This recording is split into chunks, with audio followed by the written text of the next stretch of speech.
what would you like to talk about tonight? And also, how are you? Because I'm terrible at talking.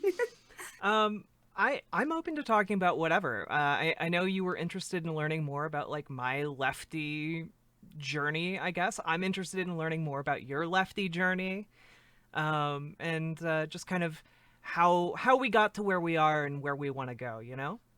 Yeah, I Um, think that would be great. and as for how I'm doing, I'm coming off of like a weird like cold thing that's been going on for like a week and a Oh, half. oh no. And yeah, it's just kind of got me down a little bit. Oh, that really sucks. I'm sorry. Is what it is. Um, well, okay. So, oh, hold on. I'm gonna start recording on my end really quick. Yeah, All no right, there we worries. go. Um, so I guess what is like a general description of your politics, and then I'll give you a general description of mine, and then we can go from there. Yeah. So a general description of my politics probably goes back to like when you're like in school or like I don't know if you like went to church or anything growing up, but like the golden rule, like do unto others like what you would want them to do to you or whatever. Hmm. Um, and like generally, I want good things to happen to me, not bad things, and I want good things to happen to other people and not bad things. And so like from that very simple kind of premise, like I've just kind of I kind of had that lefty in me, like even growing up Hmm. when like when you're too young to like separate your own like politics from your politics of your parents or whatever. And like my dad was a conservative, and I'm like, well, I'm a Republican too. And then slowly realizing that Republicans actually don't want good things to happen to other people. They want bad things to happen to other people. Or at the very least, they're indifferent to bad things happening to other people, um, in general. And yeah, so I just kind of stumbled into lefty politics over the course of like the last 10 years ish.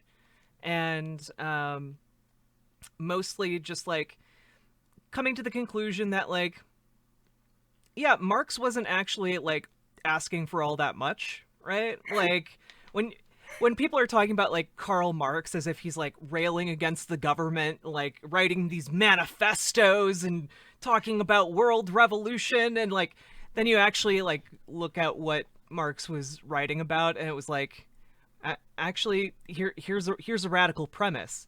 It wasn't good when we had aristocracy telling us what to do and how to do it and lording over us. It's also not good when we have hyper wealthy capitalists doing the same thing.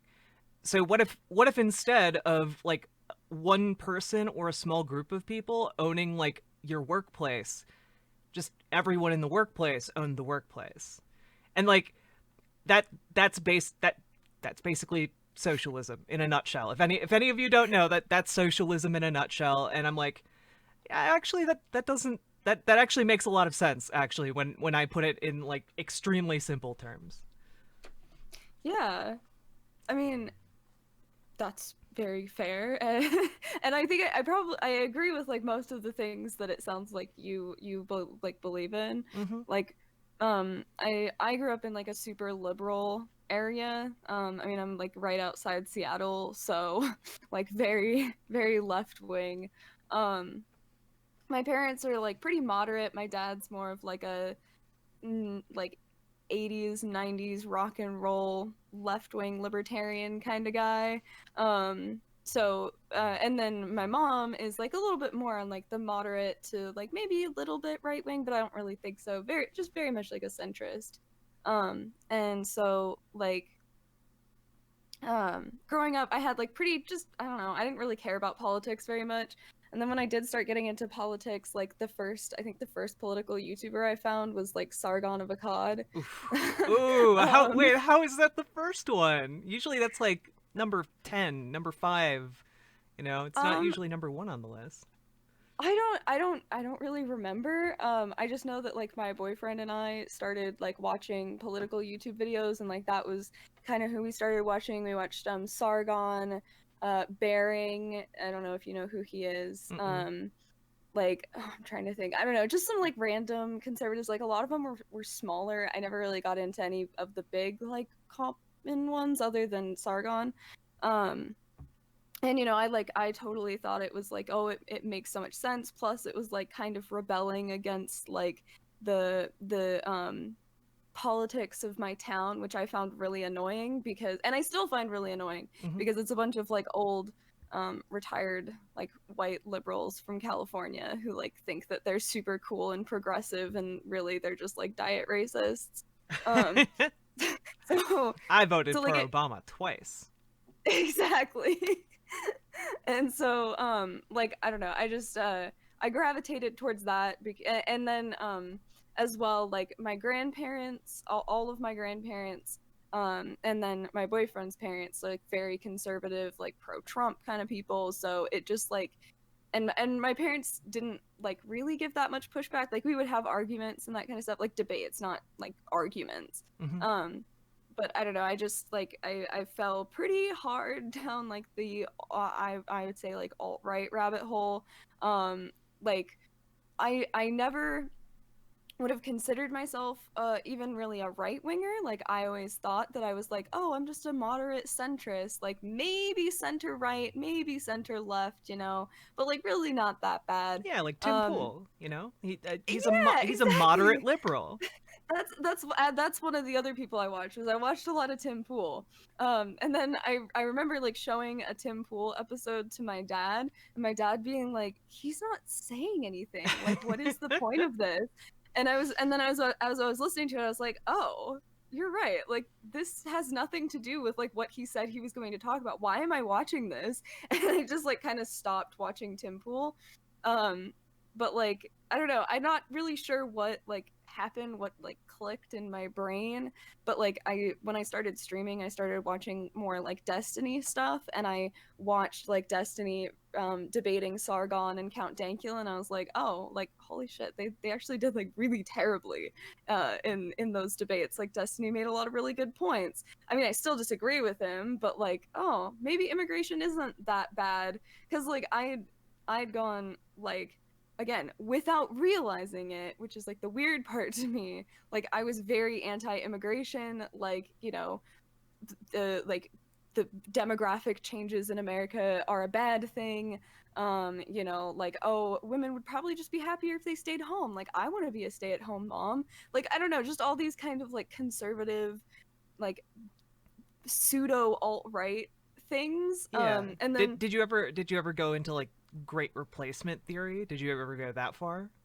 I don't think that I really believed it, and like luckily I like when it came to like the 1350 stuff, like I still maintained that it was like economic factors and social factors, like not race. Like I always disagreed with people on that. Mm-hmm. Um, but definitely like had some weird ideas, or like wasn't super like anti-prison and like that kind of thing until later. um but like, oh god, I lost my train of thought. Oh, I did watch James Alsop for a while. And that was like I didn't really realize how far right he was, just because like I don't know, he's like a ni- I don't know, he speaks well in his videos, and I just didn't really think about it. I just kind of like passively watched them. And then Mm-hmm. when I watched Destiny and Vosh debate James Alsop and Eric Stryker, and I heard like without any scripting or like they're basically like mask off in the debate, right? Yeah. And he was like arguing for a segregated racial justice system, like courts for white people and courts for black people. And I was like, oh, holy Oh shit, like no. no, no, let's not do that. And then I started watching more Vosh videos, and is just like really appealing, I guess, because he has that like I don't know, he doesn't come off the same way a lot of people on the left do. Like he's I don't know, just got like a shit posty, like shitlord sense of humor that really appealed to me. Mm-hmm. And my boyfriend, he's gone through this same thing with me. Um, but I don't know. And then started watching some more lefty videos like here and there, and now I'm here. Like it's happened pretty quickly, Mm-hmm. honestly. Like Yeah, over the because last couple months. that striker debate wasn't that long ago, right? It was like 6 months ago, 8 months I ago. don't know. I know I saw it probably a month or two ago. Okay. And it's just been like a really fast like realization for me, which is just I don't know, it's really weird. And it's basically just left me in a weird place where it's like I feel like I've been super gaslit by the right wing. And so I'm super confused as to like what I believe, and I know it's not that. And so my instinct is to gravitate towards like leftism and like socialism because those concepts like sound really good, but Hmm. at the same time, I don't really know what I'm talking about, and it's a very weird feeling to like feel like you've like not known what reality is for like the last 3 years, and that everything like you've been talking about is bullshit and like racist propaganda, and it's just a really weird feeling. So Yeah, I and that's where I'm left. well, and so it sounds like you've been going through the same journey with your boyfriend too. How like Mhm. how is that dynamic worked? Is it like kind of like you pulling him like out of this, or is it both of you kind of waking up together? Like what is It's that that. like? It's more like both of us waking up together. Like I don't know. And again, it wasn't really like a big revelation. It wasn't really something that we super talked about. We've had some conversations about it now, but like we both just started watching Vosh and like thinking that he was like making good points and like just kind of looking at each other like, oh, I didn't really think about it that way. So it's like it's been a very natural feeling transition. Hmm. But I don't know, it's been very interesting. Yeah, like I mean it, and again, like because it's so recent, like I guess I'm just really curious. Like, have there been like stages of this where you're like going from like, because like most of the time, most people aren't like oh okay, I'm out of the alt right pipeline. I'm now I'm a lefty. Most people seem to like go through kind of like uh stage almost like stages of grief almost. Is it kind Yeah. of similar to that? um I mean, I wouldn't say that like I don't know if I feel like the stages of grief or anything, Yeah, I but mean, I yeah. no, but like I definitely since I started on Twitch, like that's when it probably like started. Because like one of my first streams was with Wired Guitar, and it was like a debate between us over immigration, and I was taking the anti-immigration side. And when I was like doing research and stuff, I really couldn't find that much to like actually back up the things that I'd been hearing and supporting, which should have been like a red flag to me, but I like just didn't really think about it. And he like wrecked me in the debate. Like I at the end, I don't remember, and I should go back and try and watch the VOD, but like I'm pretty sure I just conceded to him that like yeah, immigration's like not that bad a thing, and I guess I don't have a problem with it as long as like it's in a way that's good for the economy and for the people. Like um and so I think that like really started it, because I realized that, and then I think it was that night or very close to then that I started watching like the Destiny debates, because people were saying like, oh, you should check out this guy, like, he's big on Twitch. And so that's like probably where it started. And then I when I started, I probably would have considered myself like a slightly right-wing libertarian. And then throughout the next months shifted to probably being a left-wing libertarian, because I became much more I think the first thing was like uh the women's rights stuff, and like trans rights and LGBT stuff. Like that was the first thing to be like, oh yeah, I guess I really don't agree with the right wingers on this. um and then I don't know, I'm trying to think of like what the next thing was. Like first would be like immigration and crime statistics, and then like the women's stuff, and then finally would be like the economic things. And that really started when COVID hit, and I started seeing like, oh holy shit, our healthcare system is terrible. um Yeah, everything started falling apart. yeah, and then the final like big push towards like actual leftism, I think, was excuse me, a combination of coming back onto Twitch or like talking to more leftist people, and then going back to work and our union being absolutely trash, and me realizing like, oh, we have abhorrent workers' rights in this country. Yeah, capitalism sucks. And one of my best friends is like a super big socialist as well, so she's been a huge like part in that and helping me and all that, I guess. What was so just out of curiosity, what was your like how did you guys become such close friends if you were like, you know, you were watching like James Alsop and like you're best friends with a socialist? Like that seems like it would have been difficult to navigate. I mean, we've just always had like my friends are really nice people, and so and I like again, I never like took really hard racist or like anything sounding positions because it was like the like just slight things here and there, and like I still would like mostly I don't know, I think I presented as a moderate centrist kind of person Hmm. more, and then it was just the fact that I was watching these people and not really recognizing like the racism in some of the things I was saying, like because I've talked to a lot of people that uh like my friends and you know, none of them have said like, oh, you didn't really seem like that alt right. It was, I guess, more just like in my head Hmm. and like the viewpoints that I held, but we always had like really good healthy arguments about like different things and different topics, and it's just always been something that's like kind of separate from our friendship. So but it's been really nice to like finally understand Yeah. where she's coming from and like be able to rant against capitalism together. Has it kind of like changed how you cuz one of the things I've been talking about with like I've had a couple people who like specialize in like cults or like alternate kind of just alternate worlds that other people with different ideologies kind of live in.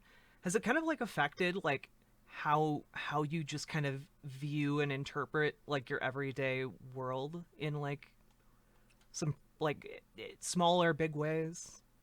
Yeah, I mean, I don't know. It's a really weird because on the one hand, like it doesn't really affect my life that much, you know, because like in my day to day, like my job is not political, like those kinds of things. So it hasn't been like that big of a change. But at the same time, it's like it's really weird to look at like current events and the things that I used to think about them and the things that I think now. And like I don't know, it's not like I don't know. I don't feel like a different person, but at the same time, I do. I don't know. It's really hard to explain. I'm Yeah, sorry. no, it's okay. I'm just I find it like a really fascinating story, you know. Um, Yeah, and I guess like I do definitely notice um more like I notice the for lack of a better term problematic like thought processes that I have in my head, mhm. like having conversations with the friend, like she and I today we're talking about like white supremacy and like how it's pervasive all throughout the world and like that kind of thing, and I found myself still like instinctively defending like Western culture and feeling reluctant to like admit that it's like a bad and toxic thing for the world. And so I still have those kinds of things where like I feel like I have to defend them even though I recognize in my head that that's not um accurate, like that's not an accurate depiction of Western culture or anything. I don't know, it's really weird. Yeah, um you're kind of you've kind of very quickly like gone from one side of the line to the other. yeah, very much. Like I don't know, it's and like again, I I don't want to try and make it sound like I was super alt right because Yeah. I wasn't, but like I I don't know, it's weird to like see the creators that I used to like admire and like so much in such a different light, like to, you know, listen to Sargon talk to Vosh and like he's literally arguing for an ethno state, and then Yeah. to think that like I said some of those things, that like I was anti-immigration, I said those things about like, you know, the like Muslims not, they shouldn't immigrate into the country, like those kinds of things, and then just realizing like, oh wow, that's actually like a really not accurate, that's not accurate to the way the world is. And so I guess that's where like the gaslighting kind of thing comes in, because Hmm. it's like I have such a skewed perception of like Muslims and socialism and, you know, nationalized healthcare, like all, I don't know, it's How have you been kind of dealing with that like gaslighting? Like how like like like once you realize it, what do you start doing, right? Like what I guess I've never gone through that exact process, so I'm just kind of curious. It's mostly been just like I just keep watching like progressive and like more left-wing videos, and it's I guess just trying to like learn more about like the accurate things. I really like Three Arrows and Sean, I think, Hmm. is another really good one. Like I've been watching some of their videos and like their critiques of like the one where the Nazis aren't left wing. That's something I used to think. So that was a really like eye-opening one about like, oh yeah, like that's totally like fascist right wing authoritarianism. Like that's Yeah, not yeah, like that's exactly what it from the is. beginning, yeah. And so like there's been things like that, and it's just I don't know, it's really weird because it's like when I consciously think about it, I can recognize like the signs of like gaslighting and stuff like that, but it doesn't. It's like I don't think about it like as I'm just looking at things. I don't Hmm. know if that makes sense at all, No, but I think it does. Yeah, just kind of like it seems like it's fueling kind of like a passive curiosity where you're just like looking to kind of like is what I learned about all of that actually real, you know? oh yeah, yeah, and that's one thing that like I want to work on in the future. I have some projects that I'm doing right now, but in the future, like I really want to try and like I look at like the ways that the right wing just in general like gaslights people, because I don't I think saying like the alt right like is just too um narrow, I guess, because like people like Crowder, who I Hmm. wouldn't necessarily consider like alt right, he's very right wing, but I wouldn't necessarily call him and like put him in the same category as like James Alsop or Nick Fuentes. Yeah. So like people like Sargon and Steven Crowder, Ben Shapiro, those kinds of people, like the way that they can manipulate people like me who are really not like in favor of those kinds of things at all into like thinking that you are and supporting them without actually saying, oh yeah, you're supporting like white supremacist policies. Oh no, like I don't Yeah. know.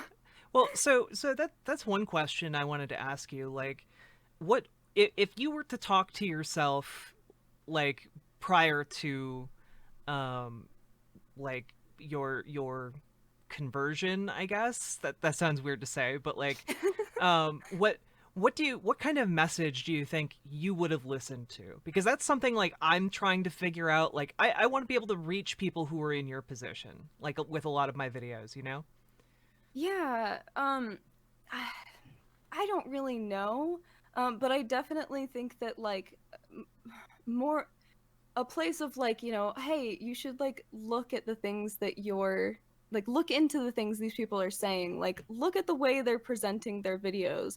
Like one thing that I think really should have sent up red flags for me was like the way that Sargon, especially now, not as much before, but especially now, he's formatting his videos, and a lot of people where it's like they just take one article, read halfway through it, and then like rant about how SJWs are like taking over the world or whatever. Um, and like I don't know, I think it's important to try and not present it in a way that looks like progressivism, I guess, because that like would have instinctively scared me away, I think, because I would have assumed like, oh god, feminist like coming to destroy the world, like Western civilization, whatever. um I don't know, What it's is progressive presentation, I guess? Um, well, like to what I would have perceived it as back then, would have been like I don't know, using the word racist a lot, because like that to be it like to me it was like, you know, oh, you just call everything racist, like, Hmm. you know, I think, and I don't want to like on the one hand it's like I think softening the language could be helpful, like using things like racial bias instead of like racism, but at the same time like you don't want to downplay the issues. But Right. for the aspect of trying to reach out to like people who are still reachable in those kinds of like far right groups, I would say that's probably like what you have to do, is come at it and present yourself as like a moderate centrist kind of thing and like try and pull it over.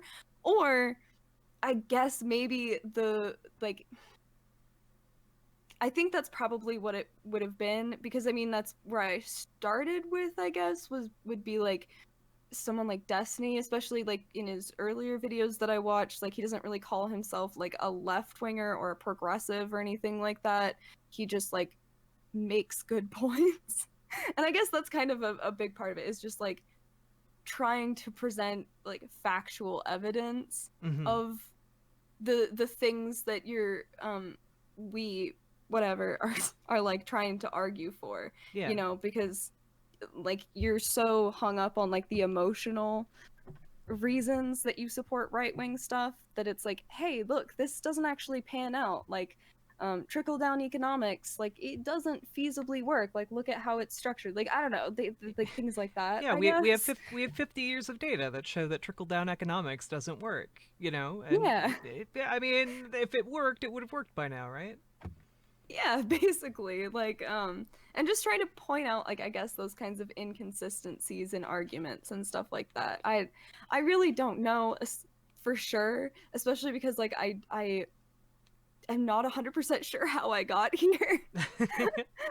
Like I know what has happened, but at the same time like everything has shifted in my brain so much that it's like it's very weird. Yeah. um yeah, I don't know, sorry. Sorry, I've been asking a lot of questions. I haven't really given you room to ask anything. No, no, I don't mind at all. I just like I feel like I'm rambling. I'm No, sorry. it's good. Like, this is all good stuff. I find it useful anyway for my content, you know? Yeah. Well, I mean, I think one of the really big things as well for me, one thing that really hit me was watching drama videos, weirdly enough, about Blair White, Mhm. because I wouldn't generally listen to like left wing people throw shade at someone like Blair White, because I would have just dismissed it as like leftist outrage. But I also follow a lot of drama channels, which tend to be more like left leaning, but they don't really talk about politics. But a few of the people I follow made videos about Blair and how recently she had made a video about a trans woman, claiming that she was a bodybuilder, and then transitioned to being a woman, and basically Blair claimed that she was competing against cis women and like switching back and forth and like, oh my god, look at this person, like they shouldn't be competing with women. And then these drama channels made videos about how she just lied about that, like just dead ass lied, Mhm. because in the video that she shows, like she shows the Instagram post where she talks about how she would never compete with cis women, has no intention to, but Blair cropped that out to put it in the video. And so I guess seeing like her lose so much credibility in that way, like helped push me over the edge of realizing like, oh shit, these people are like actually just lying about a lot of this. Yeah, I mean, like, this is something that like I always wonder about, because like I watch a lot of this right wing content, right? Like I watch the PragerUs, I watch the Ben Shapiro, and they just have these guests on who like, um, since we're on the topic of like, uh, trans folk, like, Ben Shapiro had a guest on, named Abigail Schreier, and she got really big recently because, a book she wrote came out and got like banned from Target, and like, uh, because basically the book is making the argument that, young girls are being seduced by trans propaganda to become trans men.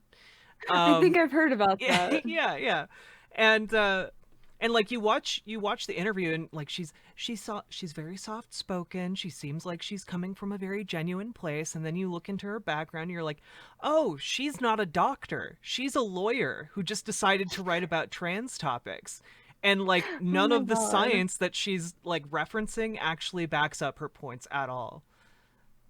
Um, That's Yeah. Just since you mention it, like that's also something that I think really helped keep me grounded is the fact that I follow a lot of anti-pseudoscience YouTubers. And oftentimes that can kind of branch over with right wingers. So especially when Trump started talking about like COVID stuff, and like one of my favorite YouTubers, Jeff Holiday, he like made a video about how stupid the hydroxychloroquine answer to COVID was because it's a different disease and there's no evidence that the medication would work, like that kind of thing, I guess. And then seeing like how rabidly right wingers were defending this pseudoscience, and then the bleach comments really sent me, uh, because I'd been watching for years about the like the bleach cult and all that, and so that like that helped, and I think Oh, that's that right. That was like a pre-existing like whole thing of like inject your kids with bleach. It will cure them of autism or yep. something like that. Yeah. Yeah, it was the Church of Genesis 2, started by Jim Humble, and he like suggests that you ingest MMS, which is Miracle Mineral Solution. You put like some drops of it in water, and it's literally just a bleach. And either make your kids drink it, or you can give them enemas, which is lovely, and it will cure their autism, among other things. Fuck. I have no good response. Like so often like going cuz like I've only started streaming very recently, like a couple months ago. And so much of what I've encountered since I started streaming, like I just my reaction to it is just like fuck. Like what how do you respond rationally to like somebody who's like, yes, inject your children with bleach or give them a bleach enema, right? Like what? Yeah, there's really not that much that you can like say to be like, yes, don't do that. Yeah. Because Yeah. it's like that should just be common sense. How do I teach you common sense? Right. Or like the other day, for example, somebody came into my Twitch channel and was like, "Hey, take a look at this video. It shows that China deliberately unleashed this bioweapon on the world." I'm like, "Okay, send me the video." I open it. It's like a video entirely in Chinese from like it looks like like a tech conference, and it's captioned. I'm like, "Okay, so this is going to be our lesson in how to vet your sources, everybody. Let's look at where this is from because I don't know who captioned this video." So I like go down, I scroll down, there's like two links. One of them is to like a bookstore reading thing in China, and the other is to like an actual like article. But it's all in Chinese. I'm like, "All right, Google Translate. Find the source." Oh, it's the source is the Epoch Times. Um I Oh I don't know if you've yeah. encountered them before. The Enoch Times, is that what it is? No, no, Epoch. Oh, Epoch. EEPOCH.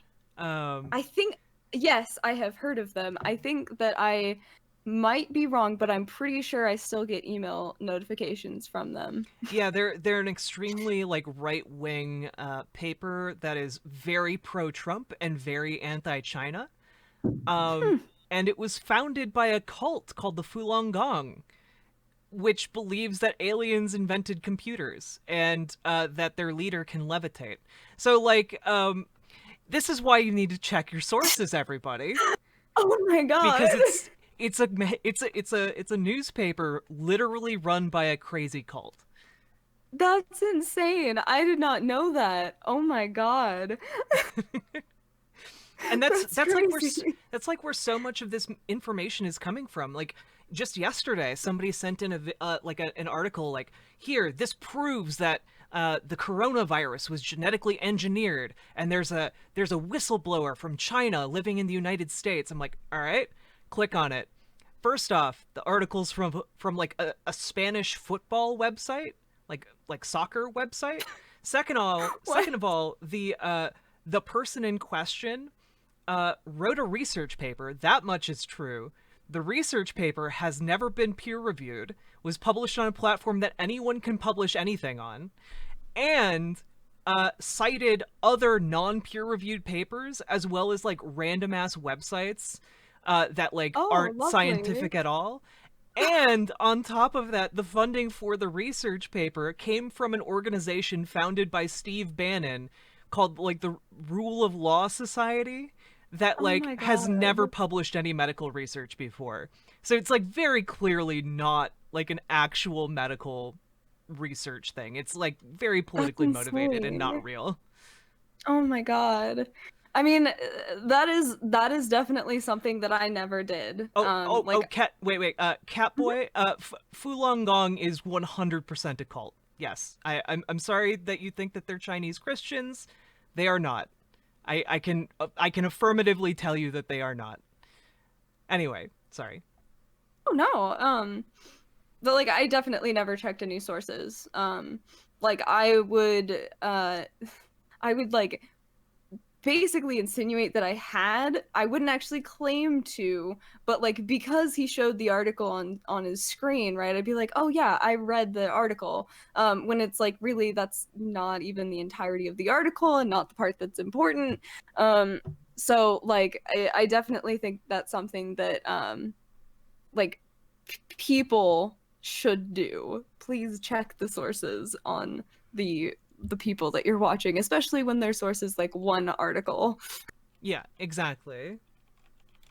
Um, so like, I don't know. I feel like this kind of stuff is useful. I part of what frustrates me though is it feels like it puts me in like the seat of like a fact checker, and I don't want to be like one of those people who's like, "Huh, PolitiFact says that you're wrong."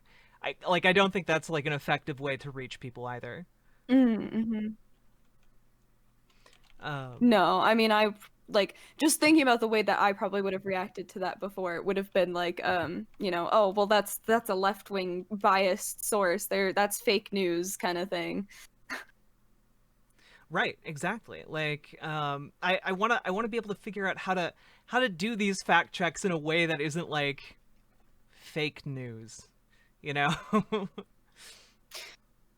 Yeah, I mean, one of the things that I've like done another part of what helped me along was QAnon is absolutely insane, and even as like a right-leaning person like I knew QAnon was insane, Yeah. and so like I started on stream debunking their videos, and what I would use PolitiFact, but like specifically using their sources, like not citing that it was PolitiFact, but like bookmarking their sources that they use so that you can like directly go to the thing. Like I think that's very helpful. Hmm. Um like looking directly at the sources that PolitiFact, because they won't trust PolitiFact because like one of the women that works there is like used to be a porn star or something. Like that's one of the things that the QAnon people have used to say that like it's not a valid source.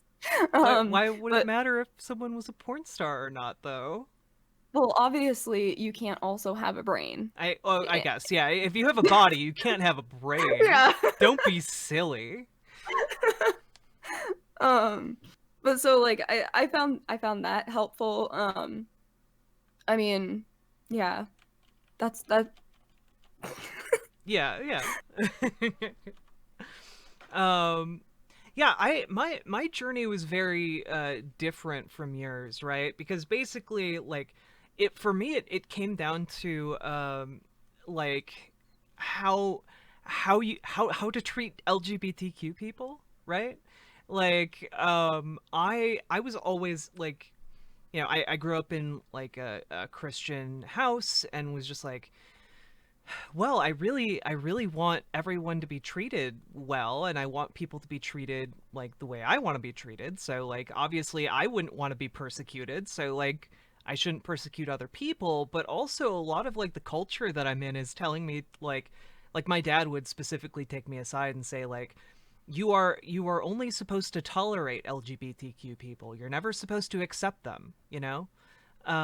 And like for me that caused like a lot of internal struggle, right? Like I was just like, but why am I being put in this position to like judge other people when they're Mm, not hurting anyone? And like, you know, it like in Christian theology, like, you know, you're not supposed to be the one judging people. That's God's job, you know.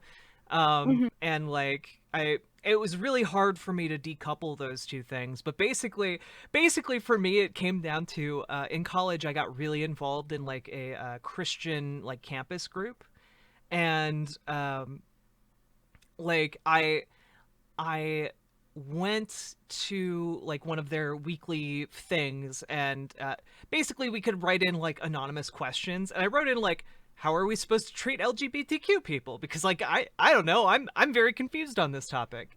And the response was, well, you know, like a lot of lesbians and gay people contribute to our church, so you know, like, and gave like this really wishy-washy answer, like that didn't really say, you know, they're cool or they're bad, like, you know, it didn't Mhm. go one way or the other. I was like, okay, well, this isn't really a satisfying answer, so I guess I should go make friends with, like, you know, queer people.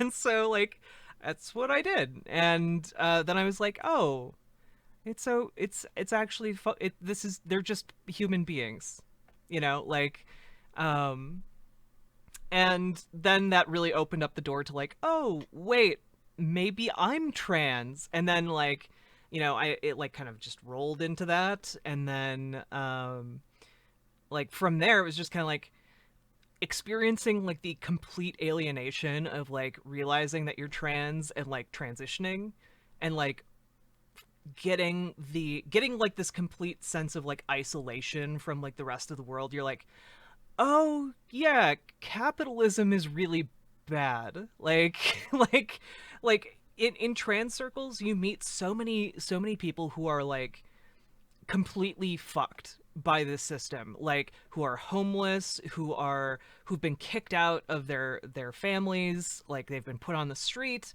and they have nothing. Like they have nothing. They've been just completely fucked. And there's no recourse for them. It's not because they didn't work hard. It's just because they're trans. And like one of the things that a lot of people who are pro capitalism like really take for granted is like the safety net of like families. um Mhm.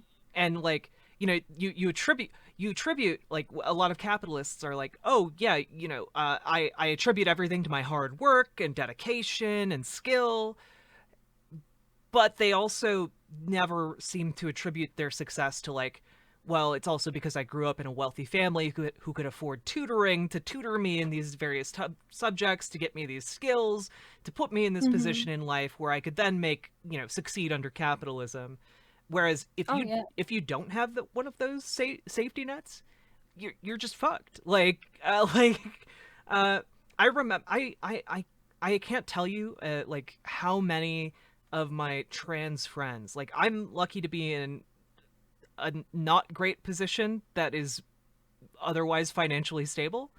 Um but like I have ordered pizza for my friends on their birthdays, like on the other side of the country, and like I've had them call me in tears because like it was their birthday and they had nothing to eat. Like like it like this is the kind of stuff that like a lot of like queer folk deal with like on the regular, you know. And like, so this is why there's like that kind of association between like LGBTQ people and like, you know, the pink-haired Marxists or whatever, you know, like it's because a lot of people on the left are like are come from these minority groups that are very alienated from the systems of power that prop up capitalism. And like just kind of encountering all of those people really changed, not necessarily changed my political outlook, but really like crystallized it in a different direction towards like basically before I would have maybe been described as like liberal, like, but basically crystallized it more in like a lefty libertarian way. Like my personal Mhm. politics now are like libertarian socialist. Um, but you know, I advocate for like market socialism, which I know rubs a lot of socialists the wrong way, but like I think it's a good first step towards whatever we want to accomplish after that. Mhm. Well, that's really interesting, and it makes a lot of sense. Like that. like just makes a lot of sense that you would come to like those conclusions through meeting those kinds of people and that kind of stuff. And like I think that that's like something that like when I was more conservative, you just brush off, I guess, as like being like, oh, well, there's probably other reasons other than their transness, you know, like, Mm-hmm. oh, it's because they didn't work hard enough, right? Right, like those kinds of things that you were saying. Like I can think that I probably did believe those kinds of things. Mm-hmm. I mean, like it's really weird for me. Like I've always been like you should respect people's pronouns just because it's the nice thing to do.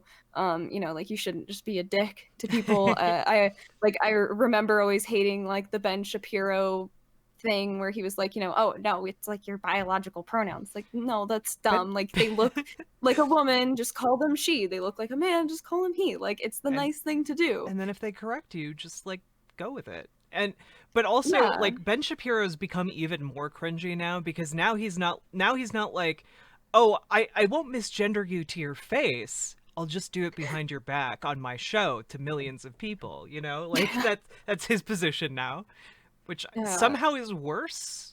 It's like less It's ideologically consistent. It's like more wormy to me. I don't know. I don't know. Yeah, no, I agree. It's really weird and like I don't know. I remember like disagreeing with those kinds of things and I'm bisexual and I've known that for a long time and so Congrats. I've thanks.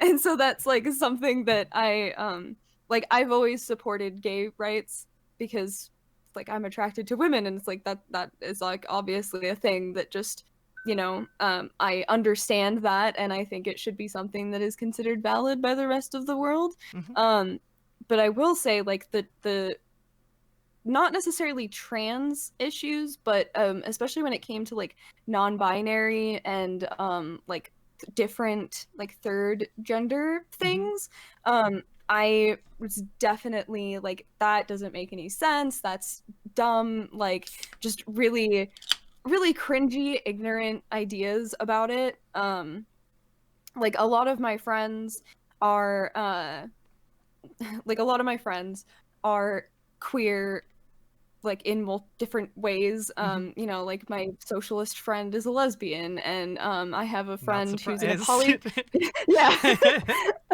and I have like a poly friend who's in a relationship with a trans guy. That I like, so I have those connections with those kinds of people, and I think that also really helped, like with keeping me from taking really awful positions, Hmm. because I did like know or do know people and that kind of thing, but it's definitely I don't know, it's really weird and it's really fucked the way that it's very easy for people to just kind of dismiss those issues without really thinking about it. Hmm. And like until I really started hanging out with like my new friends, the like and talking to her about her boyfriend and like things like that, you know, I guess I started to get more of an understanding of like what being trans is and why it makes sense. And then like both of them are a little bit more on the like trans medicalist side. Like It they're still happens. yeah, they're still very, you know, accepting and everything, but I mean, I've gone further than that. Like I would consider myself probably pro gender abolition Hmm. at this point. Like Yeah. um but it definitely like helped me understand more. Like I know that her boyfriend, he like really doesn't like Blair White and Calvin Guerra, which were two trans YouTubers that I followed. And so hearing like his criticisms of them and like the reasons that he didn't like them was I didn't really necessarily take it in at the time, but I think it's like all those little things, all those little arguments I'd had with my friends, like discussions, not really arguments, but like Hmm. it all like culminated, and I guess like talking it through with you is actually very helpful because it's like Yeah. probably it was all those little things that made it really easy for me to just like snap one day, I guess, and like realize like, oh, holy shit, I actually agree with all these other things, and all those things I used to think are not those do not align with my values. Yeah. Like, I don't know. And I guess like the way you were talking about how like being in like queer spaces helped like crystallize your like left wing libertarianism. Like I think that on a more extreme level would be like a pretty good way to describe what I went through, because I would have considered myself a left-wing libertarian, but I didn't realize that the things I was advocating for were not in any way going to achieve that. Hmm. And so I guess when I realized that it's like, oh, holy shit, like the thing that I call myself, the thing that I think I am is actually this, and it just made sense, I Right. guess. Yeah, I mean, like it sounds like for me, for example, like I had a very similar realization in like 2015. I was basically just like sitting in my room. I was like, oh, wait, cisgender men don't constantly wish that they were women. Like they don't agonize over being like, oh, why did that take me my entire life to figure out? You know, like like there's just like that moment where you snap. You're like, oh yeah, this makes a whole lot more sense now. Yeah. um and like I don't know, have you seen like the PBS map of like different genders around the world? No. I'll send it over to you in Discord. You can take a look at it. It's one of my favorite Cool. like resources. Mhm. Basically, you can scroll around, and it's by no means like comprehensive or anything, but it gives you an idea of like other cultures around the world that have had multiple genders, like more than two anyway. Mhm. Um, and it's really interesting, like just learning about like I open it up sometimes and I click on a new place that I haven't looked at before. I'm like, oh, I didn't know about that. That's very interesting. Um, and I found it to be a useful resource to kind of like point at like, oh, at different places in different times around the world there have been plenty of cultures that have had more than two genders. And like that seems to indicate to me that like it's not like this fringe thing, you know, that non-binary folk are valid. And you know, after all, if gender is a construct, which I feel like people kind of have to practically accept, like again, like I make this argument on my stream all the time, but like if you don't think that gender's like a social construct, if you think that like your sex and your gender are the same thing, well, but like you aren't like going around grabbing other people's crotches to like see what their genitals are. You aren't like secretly drawing blood from someone and running a quick DNA test before you say hello sir or hello ma'am or hello person, Yeah. very upstanding individual. There, I need to stop saying sir and ma'am. There's like no good like third option there.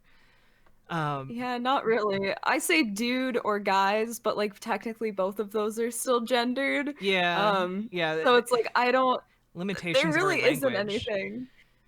I found out the other day, for because like I have some nephews and a niece. I found out that there's a really adorable word for like uh nephew's niece that's like non-gendered.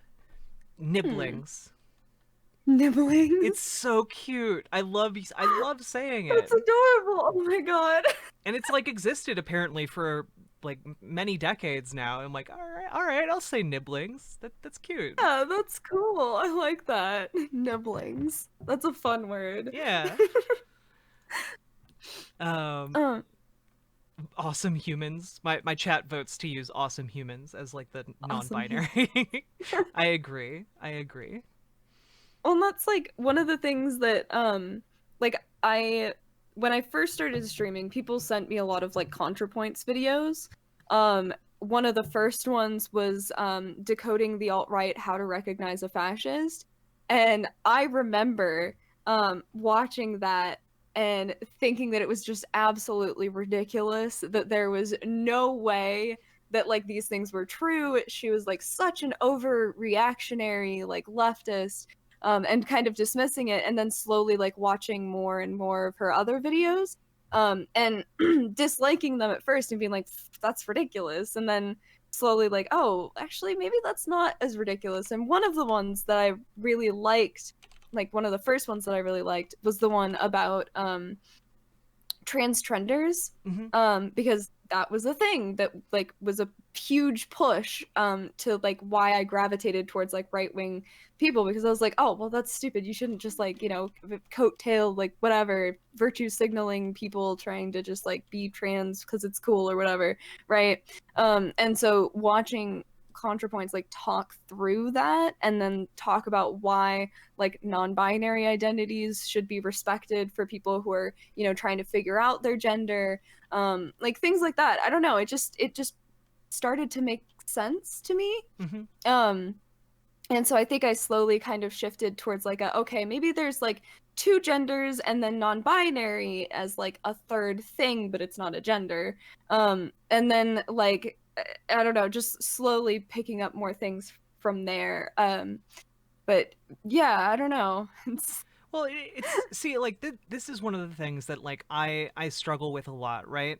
Because I totally understand, especially like there are a lot of trans folks out there who are very defensive about their identities, and like who kind of reflexively lash out against people who like don't have 100% the right view on trans people. Um, and like it's because that they've been like ostracized from like the rest of society. They've been like, you know, shit on in like public spaces and by like their family and by like, you know, their economic opportunities have gone to shit. And so like there's a lot of like defensiveness about that identity, and I try my absolute best to give everyone the benefit of the doubt when like I'm talking to them, if they're in chat or if they're in a call or something like that. Cuz like I know I didn't get any education about trans people. Like I didn't get any education about gender. We had like one health class about like this is how babies are made, and that's it. You know, if you want to do gay sex, you're on your own. Good luck. You know, like everything else was basically like you got to learn it on your own. And so like I didn't know anything about trans people, and like I don't expect other people who like aren't trans to know all this stuff either. um like I like I get why like there's like this knee-jerk reaction against some people who like come in and they're like, I don't know how I feel about a trans, you know, like you know, I've only met a couple transes in my life, transgenders. And it's just like, you know, people like dogpile on these folks for like not knowing like the correct way to say these things, like not knowing like how to navigate these social interactions with trans people that they don't feel they've met before, for not knowing all this stuff. And like I try my best because I come from a place where I didn't know any of that stuff either. And so I try and educate instead of get upset, you know? Yeah, and I think that's really good. Like that's the kind of thing I think that would have gotten through to me, is like people who are just, you know, like, hey, you just don't know and that's okay. Like, here, let's talk about it. Rather than like I don't know, just like being angry that you don't know. And I think that's one of the things that like again like kind of pushed me was when I was shifting to the right, which would be like late 2015, 2016 during the election kind of thing. Like and this is the kind of thing where I have to go back and look to see if it's just my what I thought was happening or what actually happened. But like it seemed to me that there was a lot of like really angry activists. Like those were the people who were getting the most attention. You know, at the very least, those were the ones that I saw because that's who was highlighted by the right wingers, obviously, because they're the craziest ones to talk about or whatever. Mm-hmm. But like so I mean I was just like, well, you know, like you shouldn't get angry at people for like, you know, accidentally using the wrong pronouns or something. Like that's ridiculous. Like, you know, oh well, then maybe this whole thing is like stupid. I Yeah. like I think those kinds of things, like it just instinctively like pushes you backwards because you feel like you don't want to feel like you're doing something wrong or being a bad person, right? Yeah. So the instinct is to like recoil backwards further and like be like, none of that. Yeah, I mean, like there's this it kind of like when it comes to like immigration, there's that selection bias, you know, like a lot of alt-right people are like cherry picking like the craziest or least reasonable looking people, you know, and deliberately to make like this ideology look silly, whereas like I don't think I have to cherry pick like people on the right very much. Like I just go to like PragerU's page and I'm like, well, let's look at PragerU's podcast for the week, everybody. Oh, what's that? He's defending he's saying that it's your freedom to go home for Thanksgiving to kill your family with COVID because you shouldn't live afraid. Okay, cool. Yeah, all right. That's awesome. Like I don't have to cherry pick that. That's just like what they're talking about. Yeah. And I mean, like, I think that's one of the things that is really great about Twitch, and YouTube, but really Twitch more, I think, is like because I was forced to like interact with people from different perspectives, because, you know, like even if I was streaming by myself, I have a chat, like chat tells me things and I see it even if I ban them, right? Yeah. Which I didn't, but still don't very often, but it's like, you know, pro free speech very much. And so anyway, my point is that I think it's really helpful because you're forced to actually talk to people and listen to other perspectives, especially you know, if you're like promoting doing that, which a lot of right wingers claim to, but then don't actually back it up. And the good thing about like live streaming is there's really it's a lot harder to avoid those kinds of things and avoid those kinds of interactions. And I think that was a huge help to like break out of the echo chamber of just having a bunch of right-wing YouTubers being the only people that you're watching, the only perspective that you're hearing, and just like having that like just constant barrage of things that aren't actually true or accurate to reality, but you don't hear anything else. I mean, it's just an echo chamber. I don't know why I'm overly Yeah, explaining an yeah. echo chamber, but like so I think Twitch and live streaming is a great like way to reach people Mm-hmm. in that way, you know? I hope Yeah, that makes sense. I don't know. I always found the echo chamber arguments really weird because I never felt like I was in an echo chamber. Like I get a pretty good dose of like pro-capitalist views in my media, in my like news, in my like, you know, even in like some of the YouTubers I watch or whatever. But like I on the conversely, I feel like the echo chamber is much stronger when it comes to like the alt-right. Like I'm not entirely sure why that is. I'm not sure if uh it comes down to an algorithm thing or if it's like them keeping like just rejecting these other voices in their like their media diets or what. I think it's both.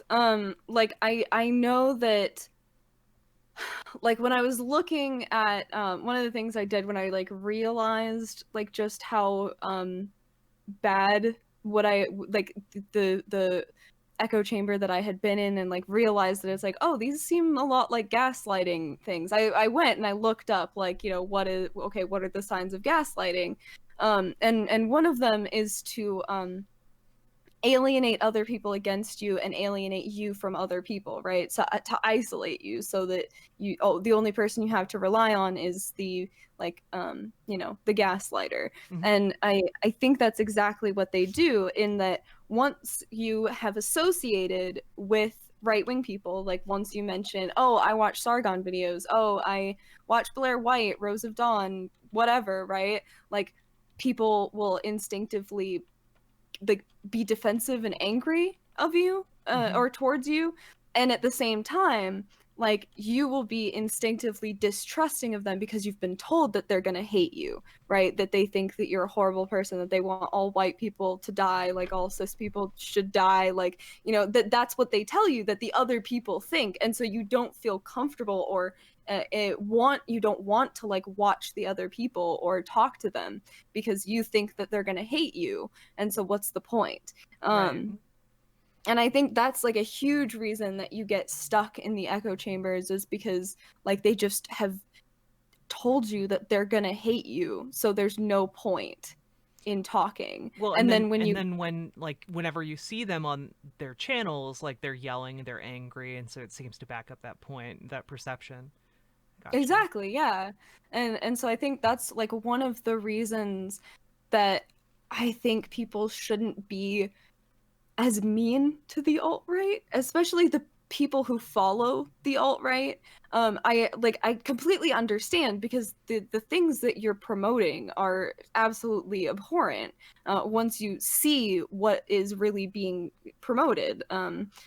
But at the same time, like, you don't think that that's what you're promoting, or at least I think there's a decent amount of people out there who are like me, who don't realize that that's what it is that they're talking about, you know. And so I think having those kinds of like calm, polite discussions, and not just instantly like banning people from your chat because they have some like weird JQ shit. Although I guess that like will get you banned off Twitch. So that you can ban people for, but like those kinds of things, right? Like some people come in and like are throwing like 1350 around. It's like I don't think that getting angry at them is necessarily the best thing, because like you can't change everyone's mind. You're not necessarily going to change everyone's mind, but at least if you can give them like a positive experience with a leftist or Mm-hmm. a more left-wing streamer, then I think that's helpful in like building that bridge that they've burned back up.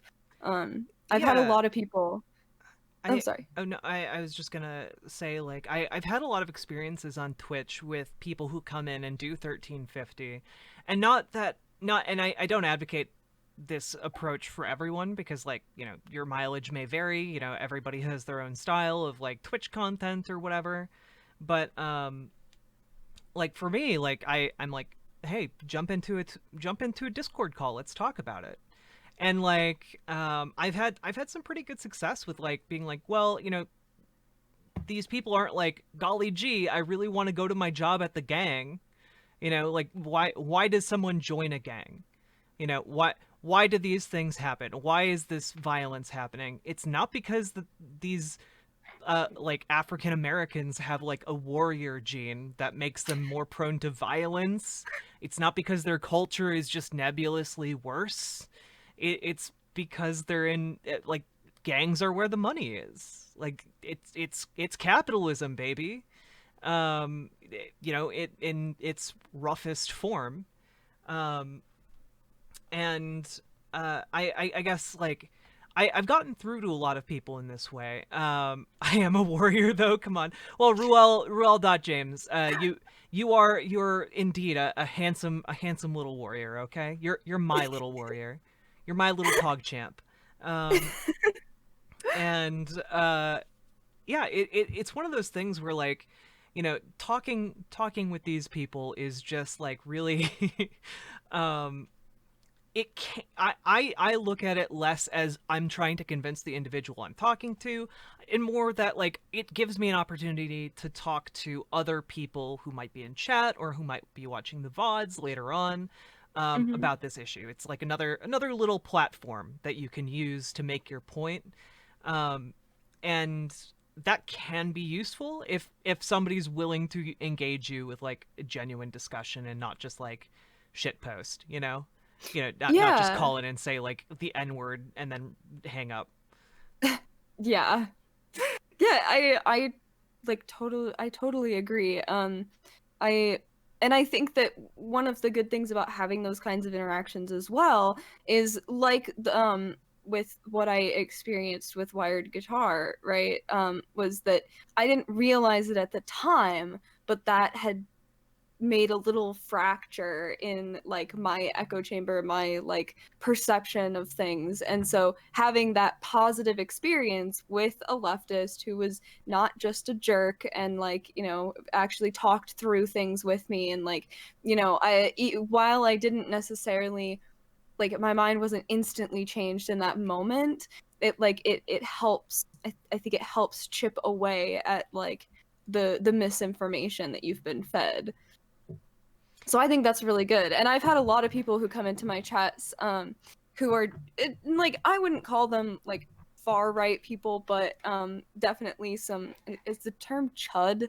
I think Yeah, that might be what it is. yeah. But like that have some like cringe like conservative takes, but are like, oh hey, you're like the first streamer who hasn't in first like left-wing streamer who hasn't immediately banned me from their chat, you Hmm. know? So like I think that letting like getting people to have those kinds of positive experiences, even if you're not necessarily changing their mind, is helpful to like helping them realize that they can be accepted, like, you know, back into other circles, and that they're not just like stuck in that the right wing isn't the only people who will ever accept them ever, basically. Yeah, and it's one of these things where like it's I think I get it when it comes to why larger streamers would be banning these people just outright, because larger streamers attract more people who are disingenuous, and like it Hmm. becomes a less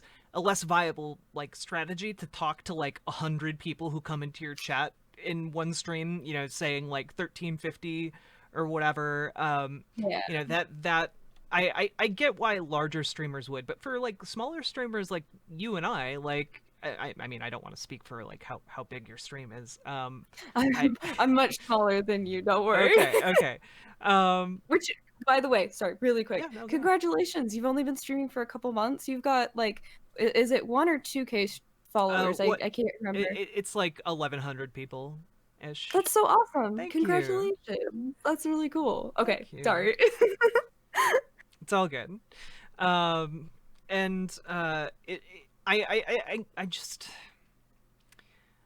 I wish that there was a way to talk with these people outside of like one-on-one interactions in that way, like aside from like getting debates with people who might be like holding similar views to others, you know, like a Destiny style approach, Hmm. um and which doesn't fly for everybody. Like I'm not a particularly debatey person, right? Like I can debate, I don't like it. I don't like being so confrontational. I much prefer like talking like this, you know? Yeah. Um, one second. Yeah.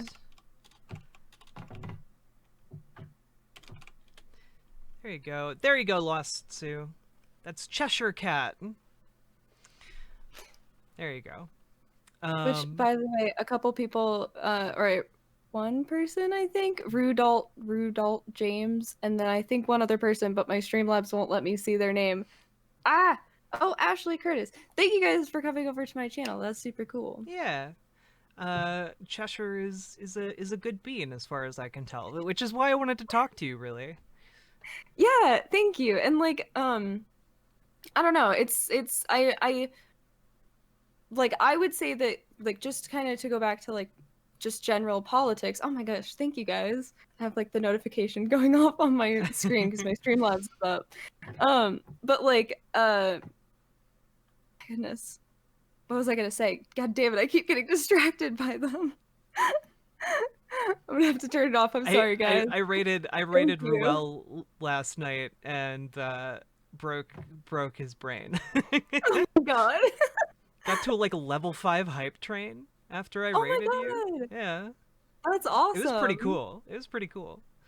That's so great. Oh my gosh. I I really love the community that you can like build on Twitch. Like I think it's super cool, and like I've met really cool people through it. I think it's awesome to have like people from all over the world in your chat. I think that's one of the coolest experiences. Is like getting to meet people from different countries who speak different languages. Hmm. Like I don't know. Twitch is like a super cool thing. Yeah, And I feel like I've widened my social circle so much by doing Twitch. This is like where I get all my social interaction now. Like I can't go outside. There's a pandemic out there. I live with two elderly people. Like I can't infect them, right? Like yeah, yeah. I know that like definitely for me outside like I'm back at work now, but like that was pretty much the only social interaction I had, was like streaming here and there throughout quarantine. So like, yeah, it's really great, and I think it's the kind of thing that, like, if I feel really shitty, I go and stream, or I can, if I do go and stream, I usually feel way better afterwards, because it's like you get to talk to people, it's distracting. And most of the time, like, I've had pretty good experiences with my chat, and like the arguments, quote unquote, that I get in with my chat, like they're always pretty good, and like most of the time good faith. I mean, I tend to like take the bait too much. I will like interact with like the trolls more than I should. It's fun. It's Partially fun. It's fun to interact with the trolls, you know? it is. And like I also I'm very much a trollish person in the way that I interact with other people's chats. Um like I tend to be that person making like really stupid comments. So I like to engage with it because I can relate to the troll humor, but I people get annoyed at it sometimes. But like I don't know, it's really good, and it's really interesting, and I don't know. It's been a journey for sure. Yeah, no kidding. Like starting out kind of alt-right adjacent and then like slowly snapping over to the left. Um yeah, I for me like it's been a weird experience because I didn't really think that I would be meeting a ton of people like on Twitch. Like Mhm. I so just some details about me. Like I worked as like a game journalist for like a decade, and Oh. like I made a lot of podcasts. I have a lot of connections in like the tech industry. I work as like a freelance writer and editor and do all that stuff. So like I've been around video games for a while. So I've been around Twitch for a while, but like whenever I streamed video games on Twitch, it was like 5 people watching at most, and then like I was just like, ah, this is dumb, whatever. And then I started streaming politics, and I like a lot of people are interested in like what I have to say, and which is weird to me because I don't feel like I'm saying anything that's really all that smart. Like for me, like from my perspective, my entire goal for my channel is to be able to like say things that are just like good good points.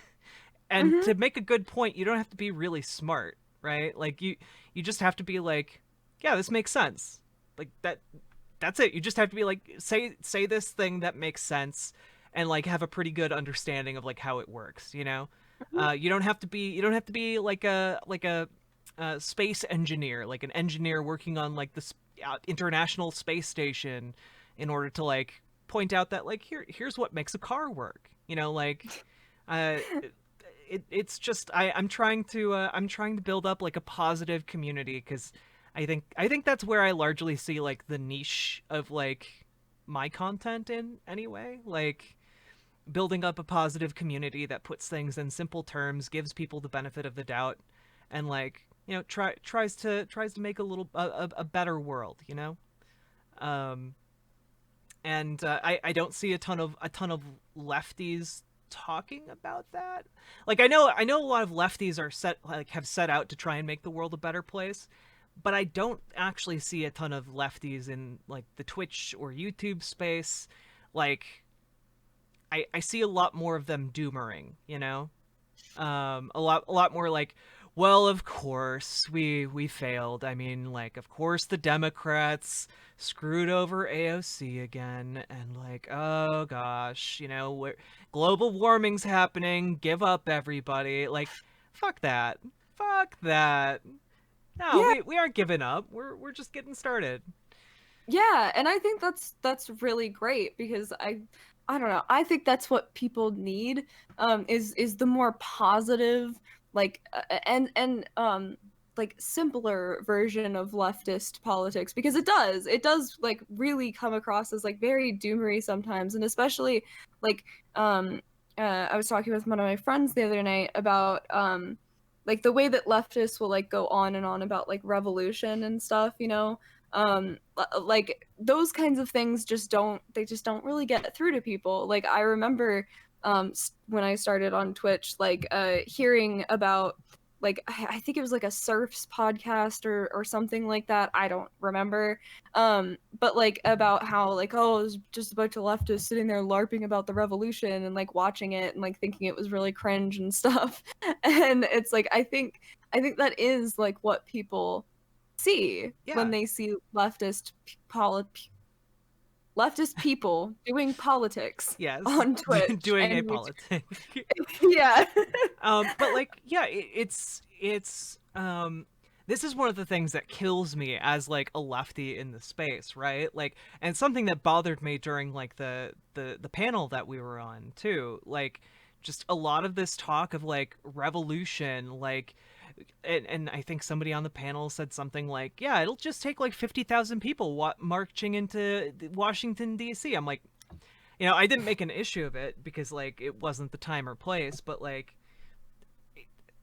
that's fucking stupid. And like, I mean, A, fucking stupid, and B, like, you're not like you're drawing the parallel between like the United States today and like Tsarist Russia in like 1901. Like, what the fuck are you doing? Like, no, it's not the same thing. Like, the material conditions are totally different, even with like a revolutionary understanding of politics. Like, it to me it comes across as a really dumb thing to say.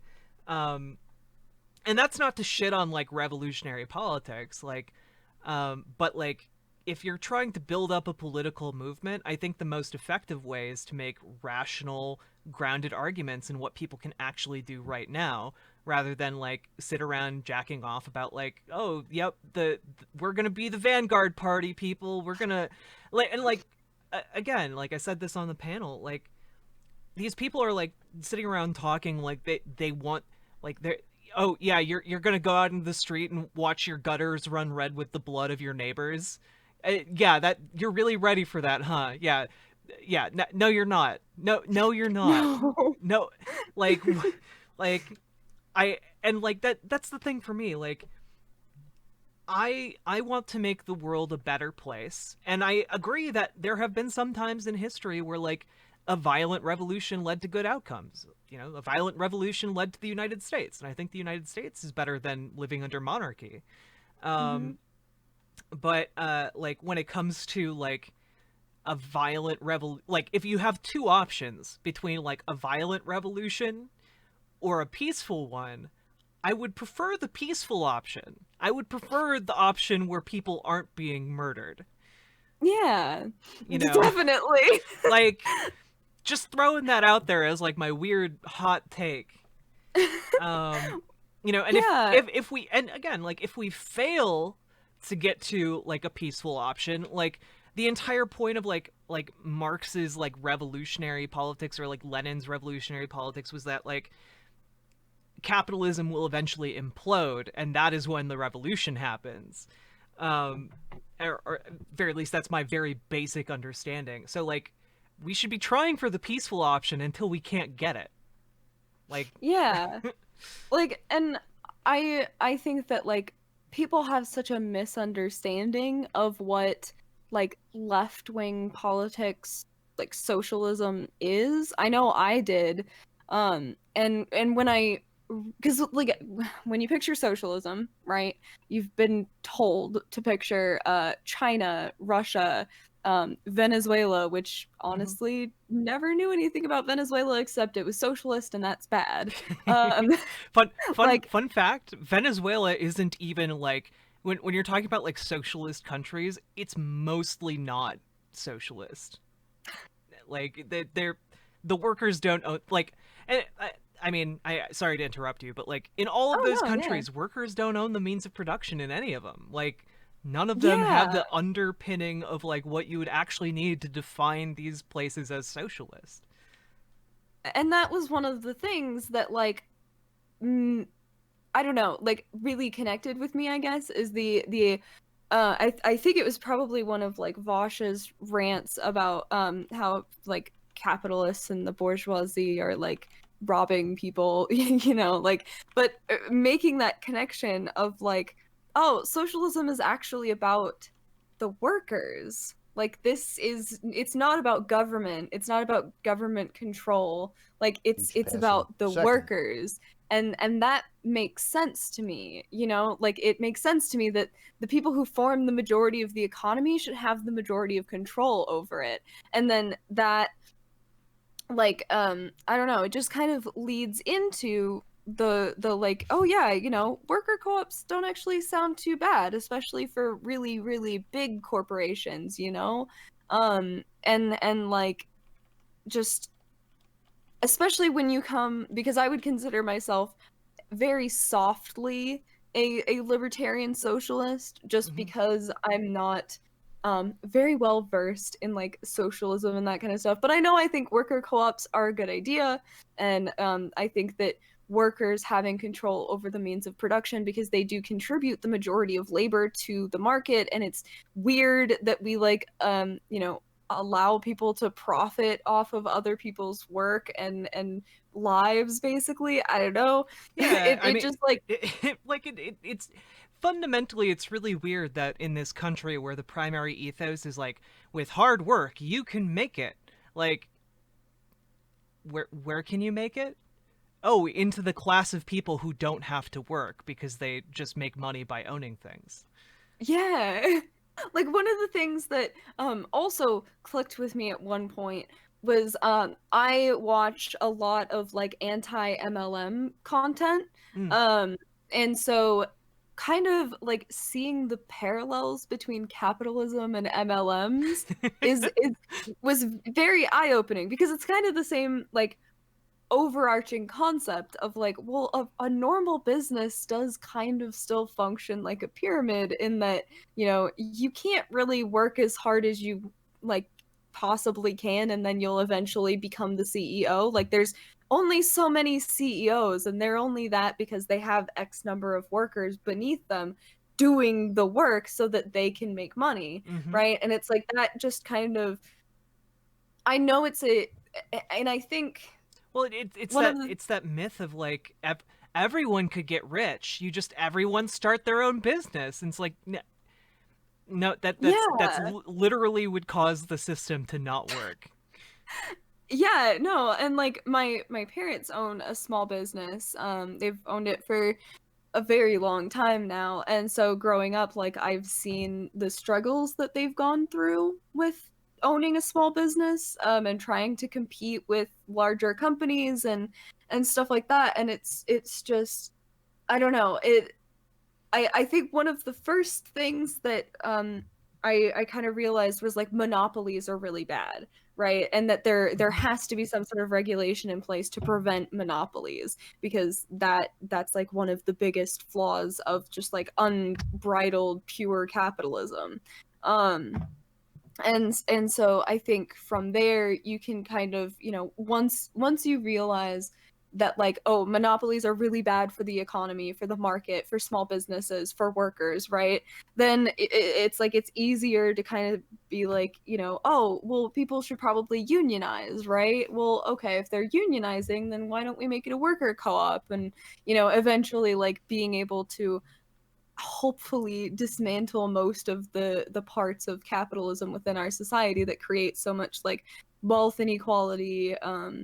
Just like, I don't know, it's sorry, like, I keep No, going no, off it's on okay. random things, but like, one of the books that I had to read in high school was A New Jim Crow, and I Mm. remember like only half reading it, but definitely thinking it was a good book, and that I liked like the way that it was written and everything, and I thought it made good points. And I kind of forgot about it for a while, but I still like had it downloaded, or like I had bought it on iTunes, right? And so I started listening to it again, like as I was getting into like Vosh videos. It like was, oh, well, I have this. I thought it was a good book at the time. I should probably, read it again. And like the way that like things such as the prison industrial complex is set up to make a profit, Mm-hmm. and that it's centered around making a profit, like it just, I think it helps you realize how fundamentally flawed capitalism is in terms of just like prioritizing profit above all else, and exploiting whatever and whoever you can to get the most out of it, right? Mm-hmm. Which Well, not and the prison industrial complex is a really great example because like from like the bottom all the way to the top, it is a really good way of kind of like pointing out a lot of the different ways that our system fucks people over in like ways that they have no control over, right? Like on the one level you have like the private companies who are running these prisons for profit, and they can do that because there's a loophole that allows them to use these people as basically slave labor. And then on top of that, it goes a step further on to lobbying. These companies have enough money to lobby the government to change laws. I'm not sure if you're really familiar with ALEC, AELEC, the American Legislative Executive Council. It was pretty big like a while ago, but it's still relatively big. But essentially, it was a like a conglomeration of like lobbyists from all these different industries, and they would get together to literally write legislation that would then get handed over to politicians to be passed through as law. And so, like, the prison industrial complex is actually heavily involved in ALEC, and so like different laws like ID for voting ID was originally proposed in order to get more people arrested, so they could be sent to the prison industrial complex. that's fucked. It, and so like it like goes all the way through and shows you like these companies are willing to go like outside the law. They're willing to push for a lot of these inhumane policies, and they have more power over the legislative process than like the average citizen does. So it corrupts our democratic system in order to make more of a profit because they have somehow finagled this deal where they make $50,000+ a year for every single person that they are imprisoning. And then on top of that, now we have the immigration detention centers being run as for-profit camps too. So like, It's just awful. it's like this cancerous tumor on our society that is literally designed to keep getting bigger because that's what private companies do. That like literally the reason we have the largest prison population in the world is because we have for-profit prisons.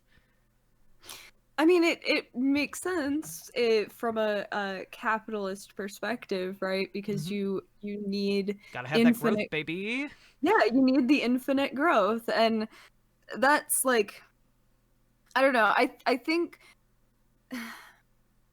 it's going to be a huge shift for people, but I have confidence that we can do it as humans. But like I think we need to shift out of the capitalist mindset of like I get mine, fuck you. Like, Yeah. it's a very selfish mindset, and I think that trying to work on helping people shift to like why you should value your community more, why we should try and help everyone, not just ourselves, and it's like it's a weird combination of like I think maybe to a certain extent human nature, but I'm not 100% sure. But like the way that society has like raised people to be like very self-centered and like obsessed with like not obsessed with but necessarily obsessed with like making money, Mm-hmm. and it's just like a very common thing that I know other people here, and I've heard it from like my conservative grandparents, my parents, when I've talked to them about it, is like, oh well, why should I pay for someone else, right? Like why should I pay for someone else to like just sit on their butt and not do anything? And it's like I think it's gonna be a shift out of like, helping people understand, at least from my perspective, that like everyone has a right to certain things, right? You should have a right to water, to food, to housing, and to healthcare. Like I think those are just pretty essential things Mm-hmm. everyone needs. And then to, expand that to even from a libertarian perspective, right? Like I value freedom. I've always valued freedom. That's one of the most important things to me. But in order to truly be free, right, which would be to choose what you want to do with your life, how you want to live your life, right? You need those things. Like you're Right. not a free person if you can't afford to live, if you're going to be homeless, if you don't, perform wage labor for someone.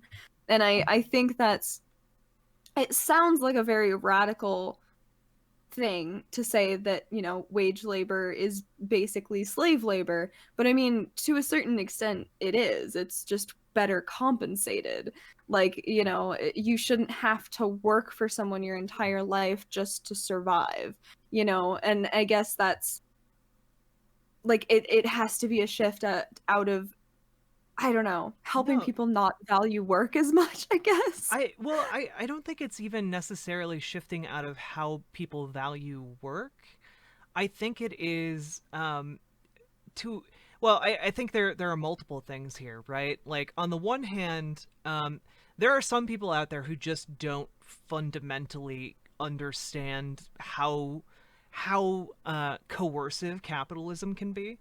Like for example, I had an ANCAP caller like a week or so ago who was arguing that like if you are dying in the desert and someone comes up to you with a glass of water and it's like, hey, work for me and I'll give you this glass of water, is that work coerced out of you? I would argue it is, because your other option is just dying of thirst in the middle of the desert. That's not really a free choice. That's not, you're being coerced by your circumstances.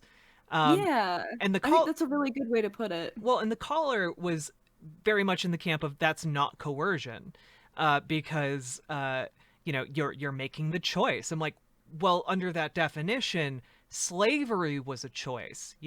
You either were a slave or you got murdered. Like, I don't think that that's a good. I don't think that that's a free choice that you're making. You are being coerced into that labor, and so like there is that difference that we first off we need the understanding that we are being coerced by having these barriers between us and the ability to live, that fundamentally changes what a lot of people do and how a lot of people are treated. you know uh the reason a lot of companies in the United States have control over your healthcare is not because it's like a lot of companies in the US would actually make more money if they didn't have to pay healthcare costs, but they continue to like advocate for controlling their workers' healthcare because it behooves them to like have that control over their workers to make their workers less mobile. Um, you know, I would argue that you're less free when your employer has complete control over whether or not your child has healthcare. Um, I would argue that any day of the week. And I think that you're right when it comes to like there needing to be this shift, right? Like this shift of perspective, because um, I remember reading this like a study a while ago. I don't have it at the tips of my fingers or anything, but um, that was essentially saying that um, how leftists and how conservatives view community is very different. Conservative community tends to be much smaller, like your family, your friends, and that's it. Whereas leftists view community as a much wider net, like they're just like a much it goes a little bit beyond family friends. It goes to like other people in like the city or town or whatever. um and I think that the best way that we can I mean, I guess the path forward that I really see is like Medicare for all, like having a socialist policy pass that tangibly helps everyone. And I think that once like someone who's conservative in like the deep south is able to like take their grandmother to get like cancer treatment for free and not have to like pay $50,000 like every fucking month for treatment to save their grandmother's life. I think that will make a huge difference. I think that builds more solidarity when like you are put into a position of need and you have that need met by your broader community, which is essentially what Medicare for All does. And I think that that then can be something that we point to as like other benefits, right? Like I don't think people would be making the argument for argument against like healthcare that like, oh well, I see people making the argument for it right now about like, well, why should I pay for the mistakes of other people? Like, why should I pay for their health mistakes? You know, they got Mm-hmm. diabetes by eating poorly. I shouldn't have to pay for that. But the reality is, like, if you look at the data, we do pay for that already. Like, it takes up resources. The entire argument for Medicare for All is that it would actually be cheaper because then these people could get preventative care. So like, there are all of these knock-on arguments where like once you start getting into the nitty-gritty of like how do you actually want to put these policies into place, where it starts making way more sense to embrace Medicare for All. And I think that once people start both seeing the benefits of it and also like getting like some of the arguments in favor of it, I think it becomes much harder to argue against, and that then opens the door for a lot of other changes, like decommodifying housing, which doesn't mean that we make all houses free, but it does mean that if you're homeless, we give you a place to live. Um, you know, decommodifying water so that everyone has access to water regardless of whether they can pay for it or not. Decommodify electricity, because you want like no one can do anything without electricity in this world anymore. Like we live in the fucking information age. You Yeah. need like access to the internet too. Give people like have like a local government food bank that they can go to for like a loaf of bread and like some milk and eggs or something. You can still go get your Pop-Tarts at the luxury grocery store or whatever, the luxury grocery co-op. And they only sell Pop-Tarts there, okay? Um, and like this is the kind of future where like it's not asking for like the abolition of like grocery stores.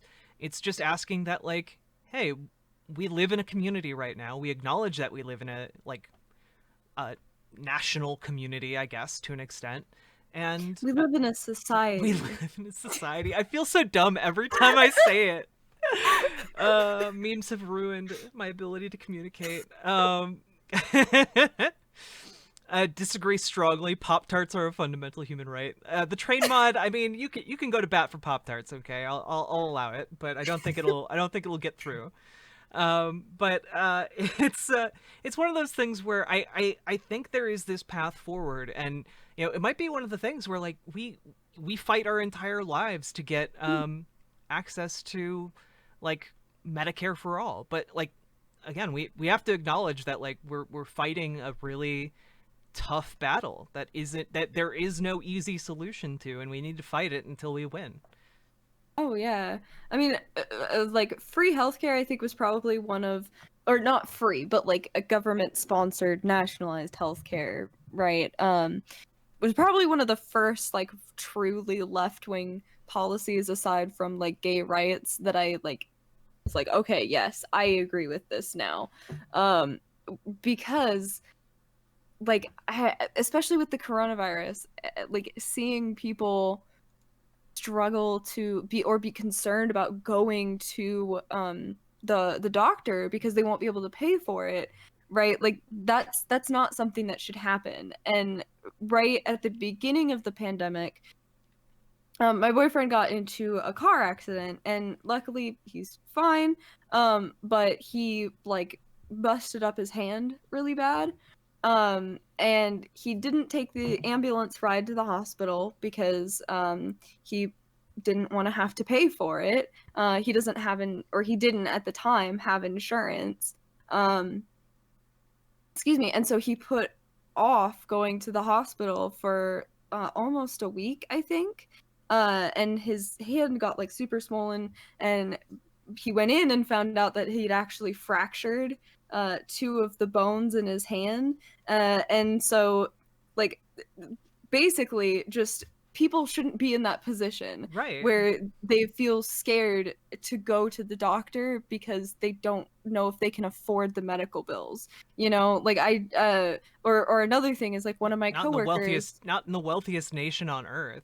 Good Yeah, God. seriously. Like one of my coworkers, we're having a bunch of problems at our work, and one of them is that our healthcare is not existent right now. Like, Super not cool. sure what's up with that, but we have no insurance through our work right now. And my coworker with anxiety has been like spacing out his meds because he's worried that he won't be able to afford them, which has like very not good side effects because you're supposed to take it every day. Mm-hmm. So like the side effects from that are really not good for him and his health or mental health. And it's just like people should not be in this position. Like this is ridiculous. We have more than enough money to be able to give people health care. Like we should. we Right. we And well, we and I mean should. like and it saves us money. It literally saves us money. And I would argue for it even if it didn't save us money, but it literally saves us money. Um but like also like imagine all of like the knock-on effects of this, right? Like what if people didn't have the stress of having to deal with these medical bills? Or like we're in the middle of COVID-19. There are some people who are getting like brain damage from COVID. There are some people who are getting like permanent scarring on their lungs, scarring on their hearts. I just did a story the other day about like one of the people who got infected at the White House. He had to have his foot amputated because of COVID. Um, Jesus. well, yeah, and like his leg up to his knee, like his like it's awful. And also he had such poor health insurance that he had to start a GoFundMe for it. So like he's somebody who works in the White House. But Like we can do better and we should do better.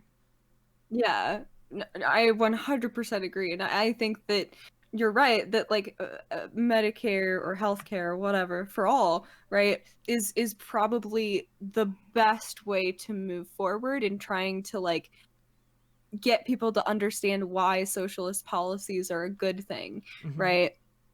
Because like while I used to be someone who supported privatized healthcare, I didn't really know anything about it, and I didn't really know anything about like insurance companies and the way that they function, and It's so and like the fucked. yeah, and so I think that once you could get people on board with that, right? Once we can get people that and they see how awesome it is and stress relieving it is, then I think it'll be a lot easier to say like, well, look at these other policies that we've been talking about. We're right on this one, so maybe let's try a couple more here and there. Yeah, yeah, you know.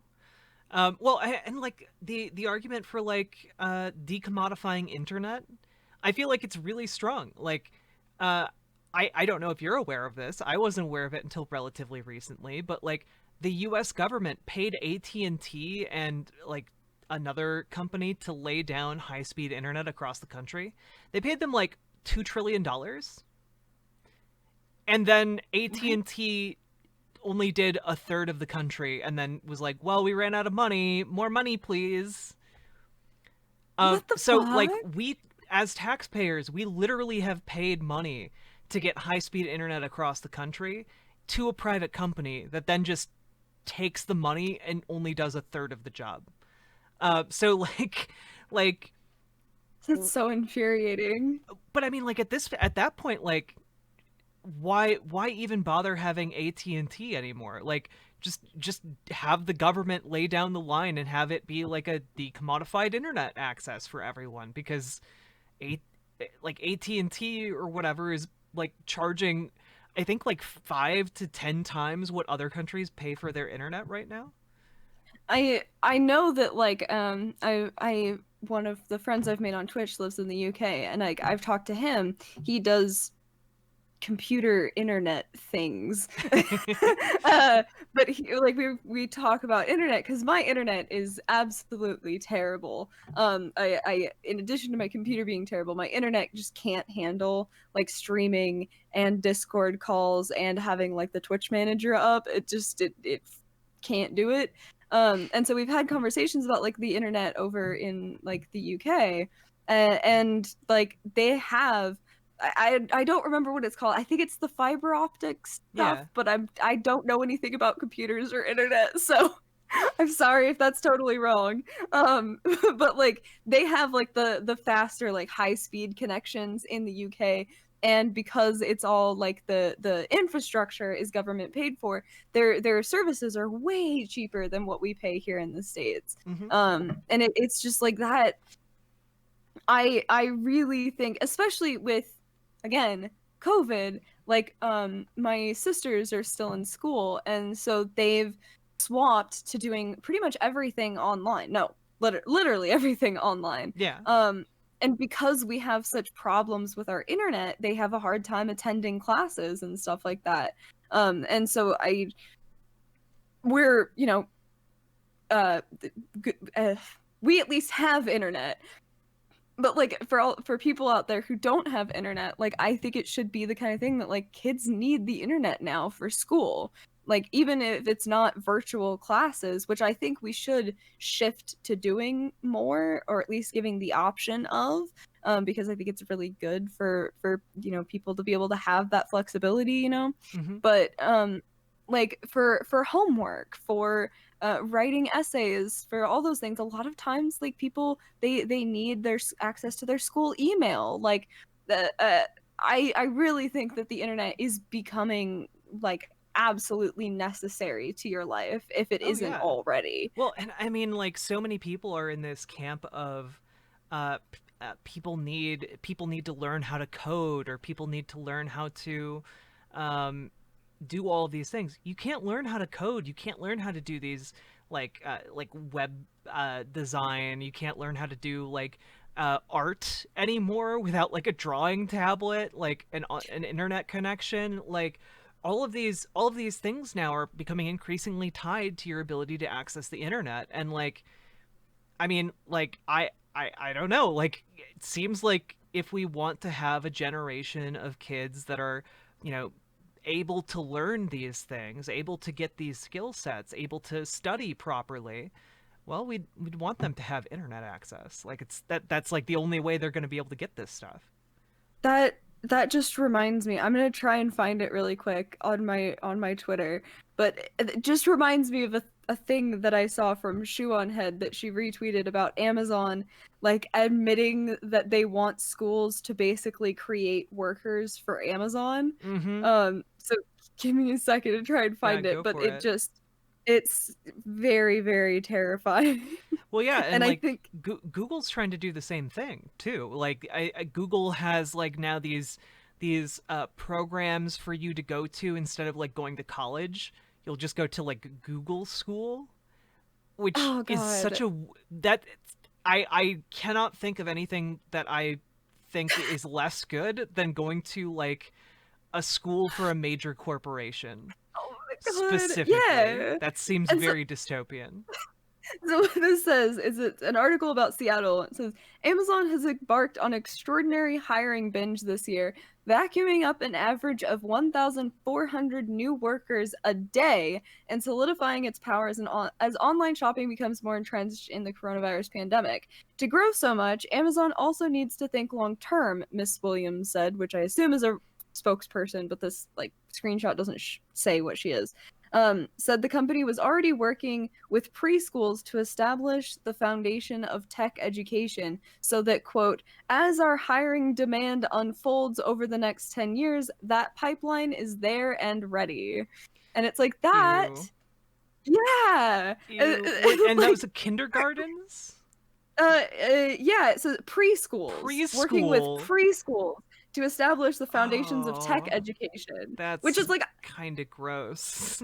I'm all for educating kids on like how to do tech stuff, yeah, but like not for the purpose of going and working for fucking Amazon or Google, please, no. Yeah, well, like, and that's kind of that's. I mean, this comes back to the point you were making earlier. Like, yeah, monopolies are bad. Like, a company having so much power that it literally needs to change the school system in order to make sure it has enough workers to keep growing. That's pretty fucked. Oh yeah. like like I don't know. I feel like education should be built around what's best for the students, not what's best for the multi-billion-dollar company. That somehow No, people are absolutely. still like there are still people arguing that like, oh, Jeff Bezos doesn't actually make that much money because it's all in Amazon, and Amazon doesn't actually make billions of dollars of profits because it invests back into itself. So it's so wild. Excuse me. Yeah. Excuse me. No. I'm sorry. No. Jeff Bezos is literally like the wealthiest man on the planet. Yeah. No.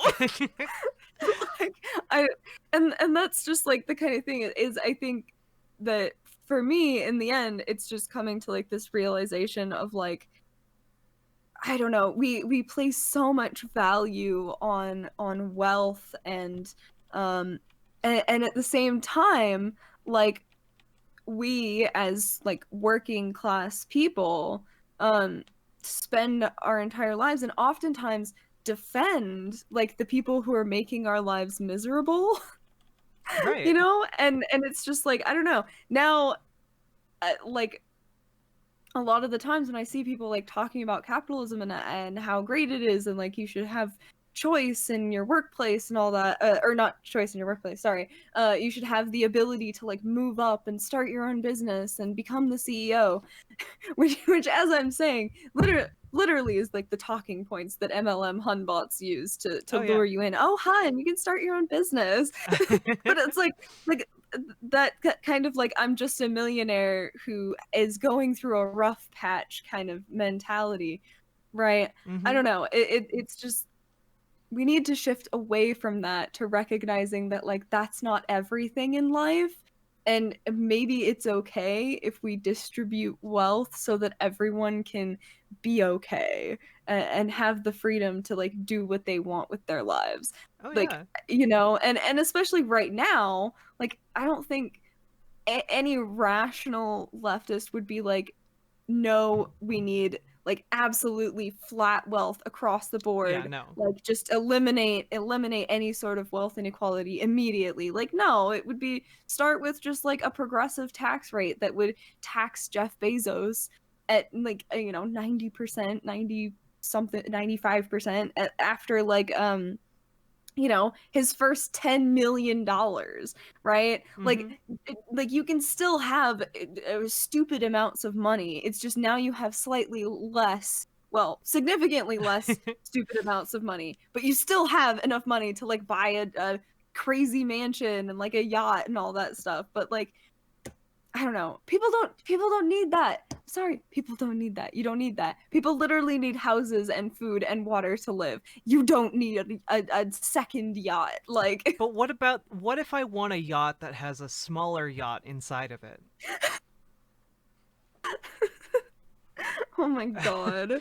But like but Oh, I mean you're right. Like it shouldn't be this way, and we can make it better. And like there's this argument out there that like if you get rid of capitalism, you get rid of competition.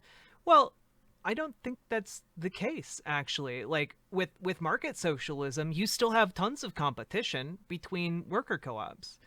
The mhm. only thing that you stop competing with is like stuff that people need to need in order to survive. You know, again, things like housing. You need housing. Things like healthcare. You literally need healthcare in order to live. Some basic food stuff. You need that in order to keep your motor running as a human being. Water. Yep, you need that too. Like all of these things are things that if we could guarantee them to everyone, like life would like you would be able to live and make more choices more freely. Like, and like we live in a country that is supposedly, you know, built on personal freedom. If you're smart enough to become like an astrophysicist, yeah, I would prefer that you become an astrophysicist than like work at McDonald's for your life, because like you have to work at McDonald's and also like Banana Republic and also like a movie theater in order to make all your bills. One of Like one of like the weirdest arguments to me that I will hear people say is like the, well, why would you become an astrophysicist if you could make just as much money working at McDonald's?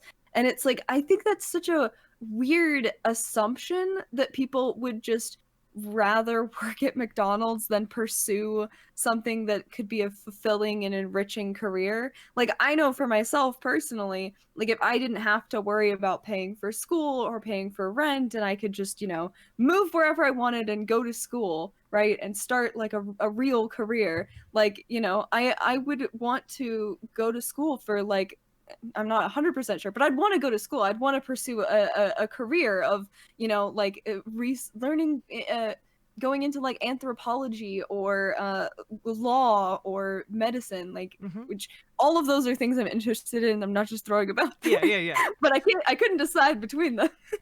But like, like I think there's a lot of people out there who would do those kinds of things if they could, but Mm-hmm. they can't, because Right. like school is obscenely expensive to pay for, like, Jesus Christ, I work a good full-time job with, a what should be a livable wage with health insurance, and I still like can't afford to move out of my parents' house Yeah. and support me and my partner. Like, that's stupid. Like, I I I like I've run a freelance writing company pretty successfully for like 10 years. I still can't move out of my parents' house. Like I do. So here's everything I do. I do streaming on Twitch. I do freelance writing, freelance editing. I do consulting on video games, and I'm also like a model. So like wow. on top of all of that, like I still don't make enough money to like actually live my life, you know?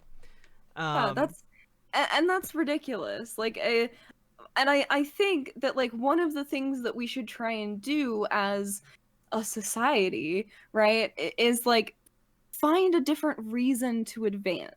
That like wealth should not be the motivating factor in people living their lives. And I think that's kind of, and I think that if I might be incorrect, but that's the like decommodification idea, right? Of like decommodifying things so that wealth is not, and materialness is not necessarily like the main goal. Not 100% sure. Might be incorrect in it's that. kind of off, but I still agree. You got spirit, okay? You got spirit. I agree with that, okay?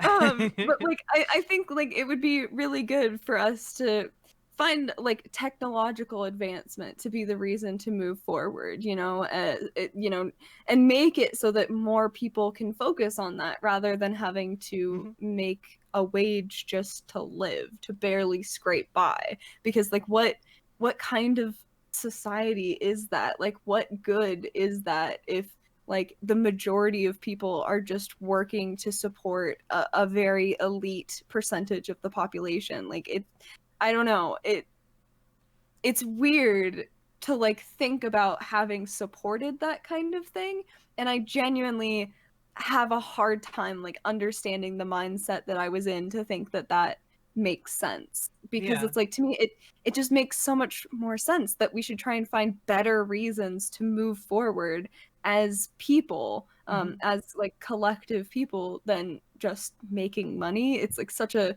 superficial and like irrelevant thing. Well, it's also like it's also I guess like a perspective that is just like we've gotten as good as we can get, I guess. Like this is the pinnacle of human civilization, and I disagree. We can do a whole lot better than what we're doing now. Um and like when it comes to when it comes to like working at McDonald's, right? Like yeah, maybe McDonald's wouldn't exist in a socialist future. I don't necessarily think that that's a bad thing, though. Because you know what we would have in place of a McDonald's?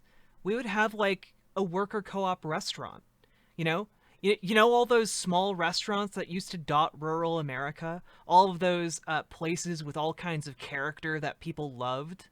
Um, those places were killed by places like McDonald's. Those places were killed by businesses like Walmart. You know what would be great? Is if under socialism we could bring those back. We could bring back those mom and pop shops. We could bring back those restaurants where workers can take pride in the food that they make and the service that they provide. And I think that that would be a much lovelier kind of world to live in than the one we have now, which just devours those companies, you know? Oh yeah, I mean 1,000% I agree with that. Like one of the things that I think is really interesting, and again, one of these little like I don't know things that made me more open-minded to like leftism is like over the pandemic I started watching Voyager, like Star Trek Oh yeah. Voyager. Um It's okay, and I'm a big like nerd too. okay. Like I don't know, just like to me, like the idea of trying to progress towards a society like that seems so much like it should be so much more appealing to people than like I what I the like because the way that I like think about it in my head, I guess, is like I also am a huge Star Wars fan, right? Mhm. And Star Wars is like what we would probably like evolve into, which is a very dystopian capitalist society when you really like Yeah, think about the way that the galaxy functions. I mean they still have slavery. Yeah, it's pretty capitalist. Yeah, versus like Star Trek, where things are very much based around scientific advancement and intellectual achievement, and they've pretty much eliminated. I mean, they have the replicators and stuff's really weird. You know, obviously, it's not like a perfect thing, perfect representation, but you know, like I think that makes so much more sense. And while, you know, I think people think it would be cool to live in a world like Star Wars, in It's reality, mostly the laser swords, let's be real. like most people would not get to experience like the luxury of space travel or anything like that because you would just be a working like pleb, you know? You You wouldn't that even be able to that's see the sun. Like Coruscant is like what? no. Like a planet city? You'd be like Yeah. you would be much more likely to be living like in internal darkness down below. Oh yeah, and I think that's what people don't realize is they think that like no, I will be the elite someday, you know, like when I'm older, I'm gonna be, you know, like the rich retiree, and it's like that's just not true. Yeah, Like that's not the way our system functions. It doesn't support that what's it called? Upward mobility. Yeah, yeah, yeah. And that's actually it's funny that you bring that up because I've been talking about this for a while, but like one of the recent studies that I looked over like shows that America in like the developed world has the least amount of like economic mobility. But Americans tend to think that we have the most. So like this narrative that we have the economic mobility, this is really more of a delusion. We don't have it. You know, we can't accurately perceive the world because people are telling us you can do it, you can do it, you can do it, but you can't. Um, Yeah, and I absolutely think that that like goes back to what we were talking about like gaslighting, you know, is like the American people overall have just kind of been gaslit and fed this like weird narrative of like the American dream and upward mobility and anything is possible and it's like that's that's not at all what the reality is though for the majority of people. Yes, there's a small very small amount of people who can do that, but that can't be everyone and it's not going to be. yeah, it's and like almost by design, it's not meant to be. Like you know, Amazon Amazon doesn't want you all to succeed and be your best. Amazon needs people who are constantly filtering into its warehouses. It needs people who work until their backs break and like loading trucks. It needs people to be stuck in those positions so that they're always filled. Um, these large companies need you to always be poor. At the very least, they need a class of people to always be poor. Of course, there are individuals who, manage to rise and, like, through chance or circumstance, or ingenuity, manage to better their station in life. But, like, that's always been the case. Like, if you lived in, like, 16th century Europe, yeah, you could by chance or happenstance or by particularly being clever or skilled move up in society, but, like, it's not, it wasn't particularly a mobile society. If you were a peasant, you died a peasant. And for the most part in modern society, if you are born poor, you die poor. If you're born rich, you die rich. This still holds true. Yeah. One of the that just like kind of through a random train of thought. It's all good. That like I was having a conversation with one of my friends the other day who is not opposed to like leftist economic um policies, but also is like I don't know, a little bit more resistant to it and thinks that we should just improve capitalism rather than trying to like completely abolish it and overhaul to something new. Mm-hmm. um and like one of the things that like he was talking about is that, like feudalism had a natural progression into mercantile capitalism, right? Which had a natural progression into regular capitalism. So, like, capitalism is just like the natural like flow of things. So we should try and make it better rather than necessarily just abandoning it and thinking that we can make something better. And I hope I'm not mischaracterizing his argument, but that's what it like that's what I took away from our conversation. Um, and thinking about it afterwards, it's like, but the things that people want to regulate capitalism are socialist policies. Yeah. Like the things that make capitalism better are things like progressive tax rates, are unions, are regulation on monopolies, like things that when you really take them to their furthest application, it becomes socialism. So like I don't know, it seems to me that would be like a sign, I guess, that you should that socialism would be the next natural progression, because if you need socialism to regulate capitalism, well then why don't you just go all the way with it? Right. Well, and like I'm seeing some people in my chat who are talking about, like, well, but everyone's equally poor under socialism. But again, that's not true. The worker co-ops are like traditional businesses. They succeed or they die, or they compete, they innovate or they don't and fail. This is fine. You can still have competition. You can still have differentials in wealth under socialism. It's just whether or not you want there to be billionaires who lord over you like feudal lords over peasants, or do you want people to be live in a society where you don't have betters? I would prefer to live in a society where, like, I don't have to be expected to bow down and cater to the wealthy in order to survive, you know? Um, Yeah, absolutely. but, yeah, And it's... Oh, go for it. oh, sorry. I was just gonna say that's definitely something that I thought was that like, oh, well, yeah, but in socialism everybody's just equally poor, right? But it's like you could still have the same amount of wealth and you could still continue to make slow growth. I mean, I don't know. I'm not like into theory or anything like that, but I would assume that you could still have like marginal growth in the economy. It just wouldn't be the absurd like skyrocket of capitalism that only benefits like 10% of the world's population. it's more about trying to spread the benefit out to everyone.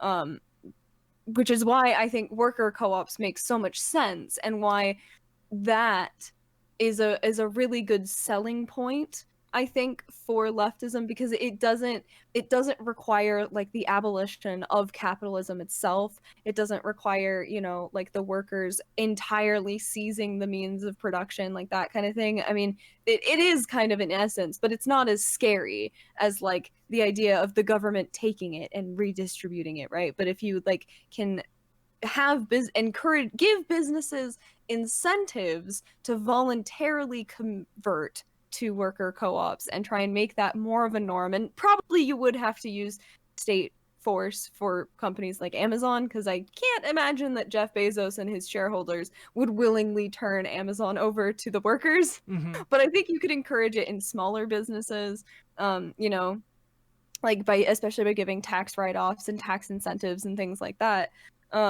I don't know. I just think it's a good selling point, because you can still have like a market, you can still have that market competition. It's just about spreading the profits out more equally among the workers. Mm-hmm.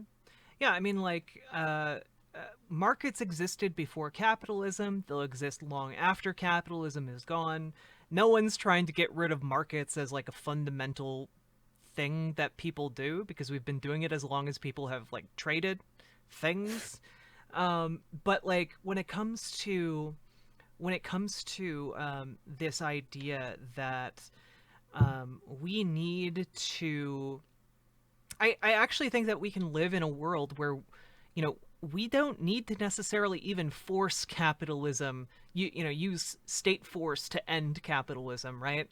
Like a lot of my proposals, and I've kind of tested these by running them by my right-wing libertarian friends, or colleagues that I've met on Twitch. But there are two ideas that they seem to be in favor of, right?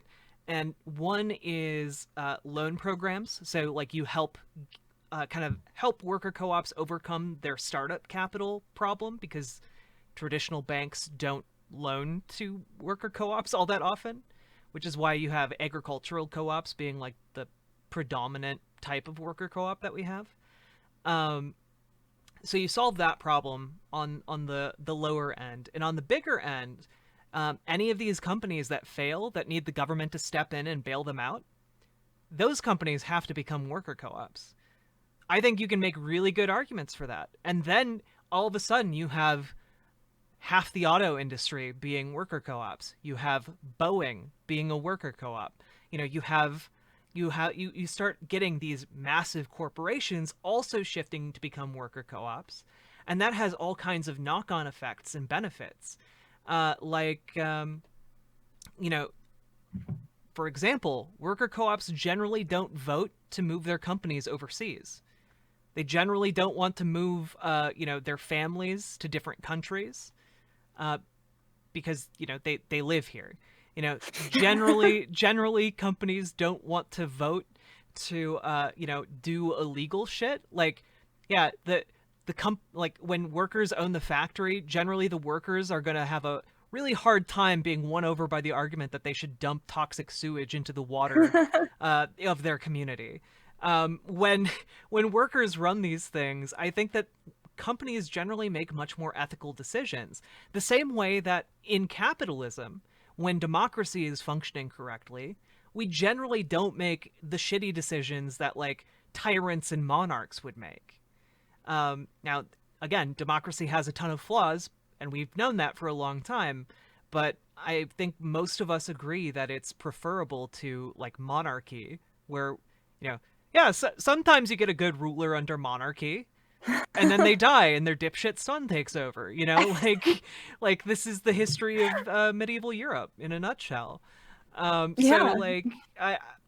I mean, the same way you can occasionally have someone who runs a business who's, a good king, a good king who's doing right by the peasants, and then they step down and suddenly it's being run by some trust fund baby who just got an MBA out of Yale, and comes to run the company into the ground and cut your benefits and screw you all over and do your job worse.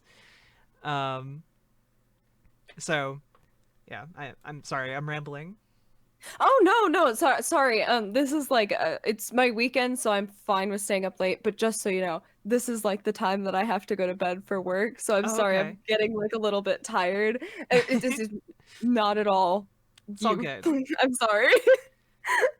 But like that's one of the things that excuse me, I was actually just gonna like ask you is one of the things that I've been hearing from people since I started talking about wanting to be like more of a leftist is like in worker co-ops.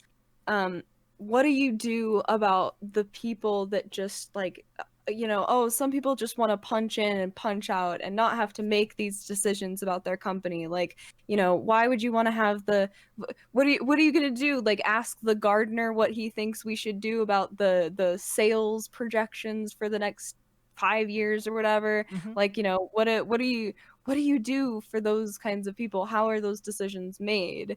And I guess I would just ask you like, what would your response be, Yeah. or how do you think I should respond like to those kinds of questions? Well, I mean, first off, I think that like the gardener knows basic things about their job better than anybody else, right? Like, so if the company is trying to make a decision about like, um, what should the groundskeeping budget be for the next year or something like that, probably have some thoughts on that. Probably want to have some say in that. They also probably want to have some say in what their working conditions are like. What are their benefits? What are their working hours? What is their compensation?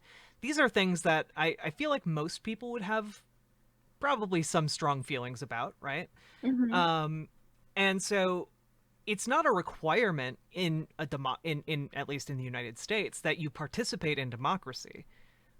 Likewise, it's not a requirement that you participate in the leadership of the worker co-op. Um, but it's there for you to take advantage of if you want to.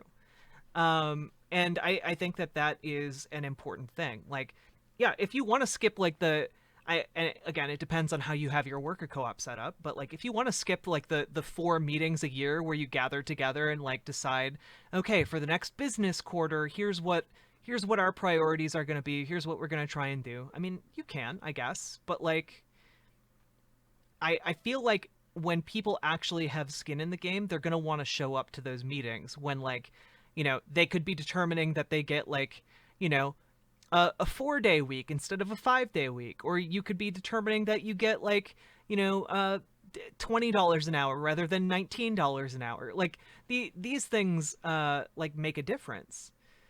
Um, and like the I I mean, again, if people just want to punch in, punch out, don't want to pay attention to that shit, totally fine. But I think that they should have the option to check out of those kinds of decisions. Um, so yeah. Well, so I think that's a good answer. And then to follow up on that, like, so in a worker co-op, Hmm. my assumption is that you wouldn't abolish like the entire hierarchy of the business, that you would still have people like, assigned to like the more basic general everyday task kind of things like the gardener Hmm. or, the I don't know, the cart retriever at the grocery store, like those kinds of things. But then you would just have it so that like the managers and stuff need to get approval from the workers to a certain extent before making certain major decisions. Like it's not like the workers would have to vote on every single little change that like the higher ups, quote unquote, like would want to make. Right. It's more just about like spreading the profit around and giving people the ability to have a say in those kinds of things. Yeah. Is that relatively correct?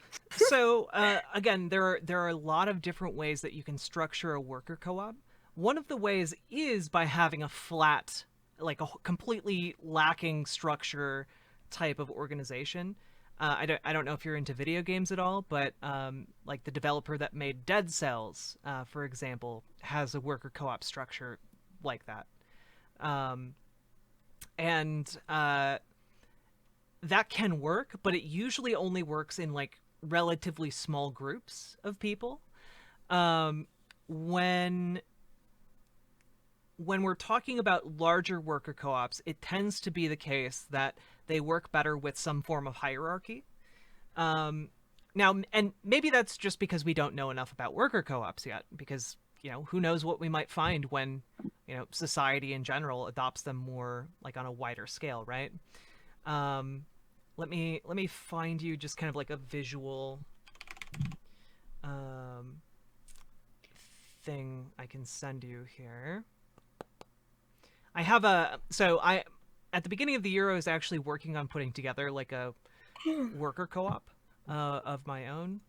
Then COVID happened, and it didn't really work out super hot. But I have the benefit of having put together, like a pitch for one. And here, I'll just send it over to you. You can look at it. I'll throw it up on my screen real quick. So this is basically how I envision it being structured. And there we go.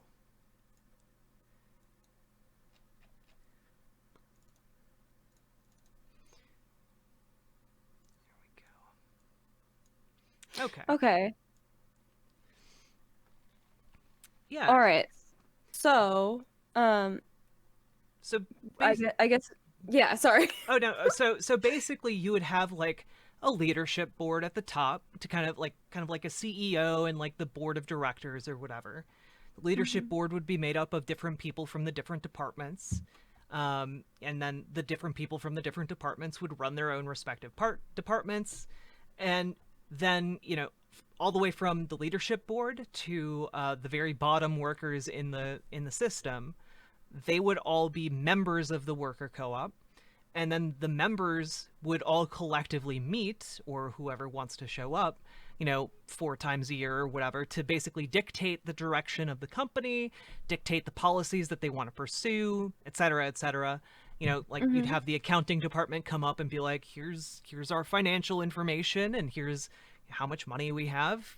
We made X amount of dollars this past quarter, and, we have X amount of profit, so we can do X or Y or Z with it, and what do we want to do? And like different parts of the membership could then like bring up their own issues, like, hey, I have this more efficient way of doing A and B and C, and like we should adopt these as a policy. And then like basically it would be a time where people can bring up their concerns, vote on them democratically, and make informed decisions. And then for the rest of the quarter, like that kind of becomes the mandate for the leadership board to pursue. And then from the top down, like it kind of dictates the policy for the next time period, Yeah. So I mean, okay, so it seems to me that it would basically be like an expansion of unions, right? Yeah. Like the fundamental function of a union, but like getting rid of the middleman. Yeah. Right? essentially it would be a like a combination of a union and a business. So like just instead of having 2 administrative structures, instead of having union dues, you just have, the co-op. Yeah. I mean, I think that makes a lot of sense. And it is very helpful. Like this didn't end up being, or like I don't think it was intended to be like super educational or anything for me, more just like to talk and get to know each other, which has been really awesome. I would really like in the future, if you would want, like to do a stream where like I could ask you a bunch of questions about like leftism and like common questions that I've heard and that I've had. For sure. Because your explanations are very good, and I like the way you explain things. Like it's really easy to understand, and it's very helpful. You're very nice. Thank you. You're really cool.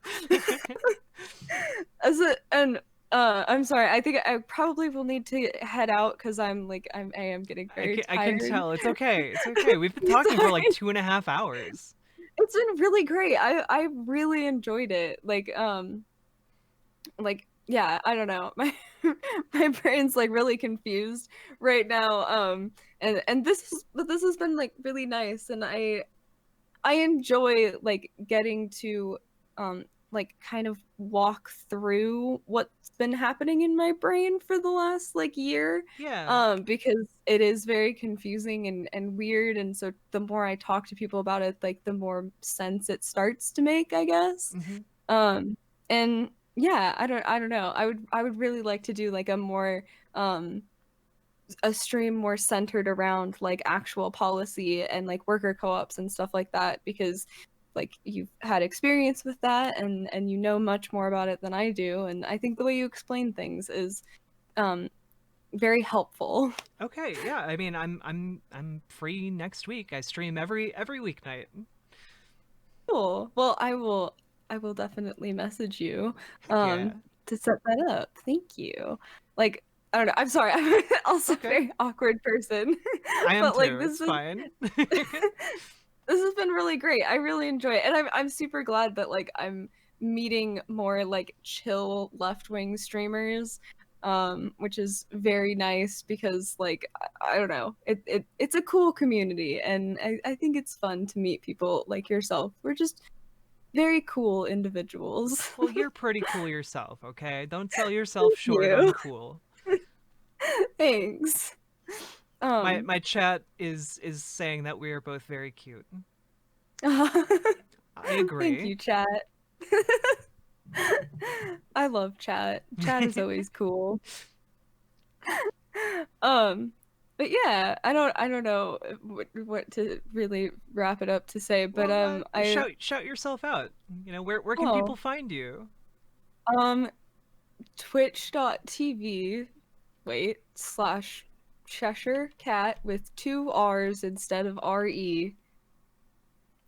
I talk about politics. I'm trying to stream more. Like I don't know. I'm gonna be talking with Tina too tomorrow. About like more of like leftist messaging and strategy and stuff, which I'm really excited for. I talk mostly about like conspiracy theories, but then also politics and I don't know, random stuff. It's a toss up of what you're gonna get on my stream on any given day. But yeah, I like to hang out with the chat and have fun, and I'm very much learning about politics right now. So yeah, I don't know. And when do you stream usually? Do you have a schedule? Um, not No? Okay, really. that's fine.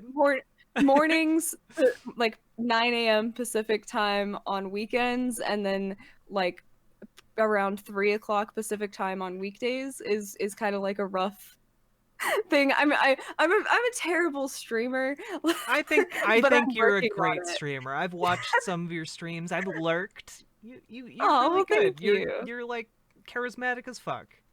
Oh, thank you. I think that's like the biggest thing I've got going for me. I can talk really well and for a long time. Okay, well, I can talk, not necessarily really well, but I feel I that. can I do feel that in my it. bones. Well, thank you so much for having me on, and Absolutely. this has been super fun. I'll definitely like message you to set something up for next week if you'd be down for that. I am down. Cool. Well, thank you for having me, and thank you, chat, for watching. Everyone should sub to Jack because she is wonderful. And yes, please follow and sub. Thank you. All right. On that note, you have a very good night. Okay. Thanks. You too. You too. Have a good rest of your stream. I will. Thank you so much. All right. Bye. Bye. That was a. I believe the kids call that a poggers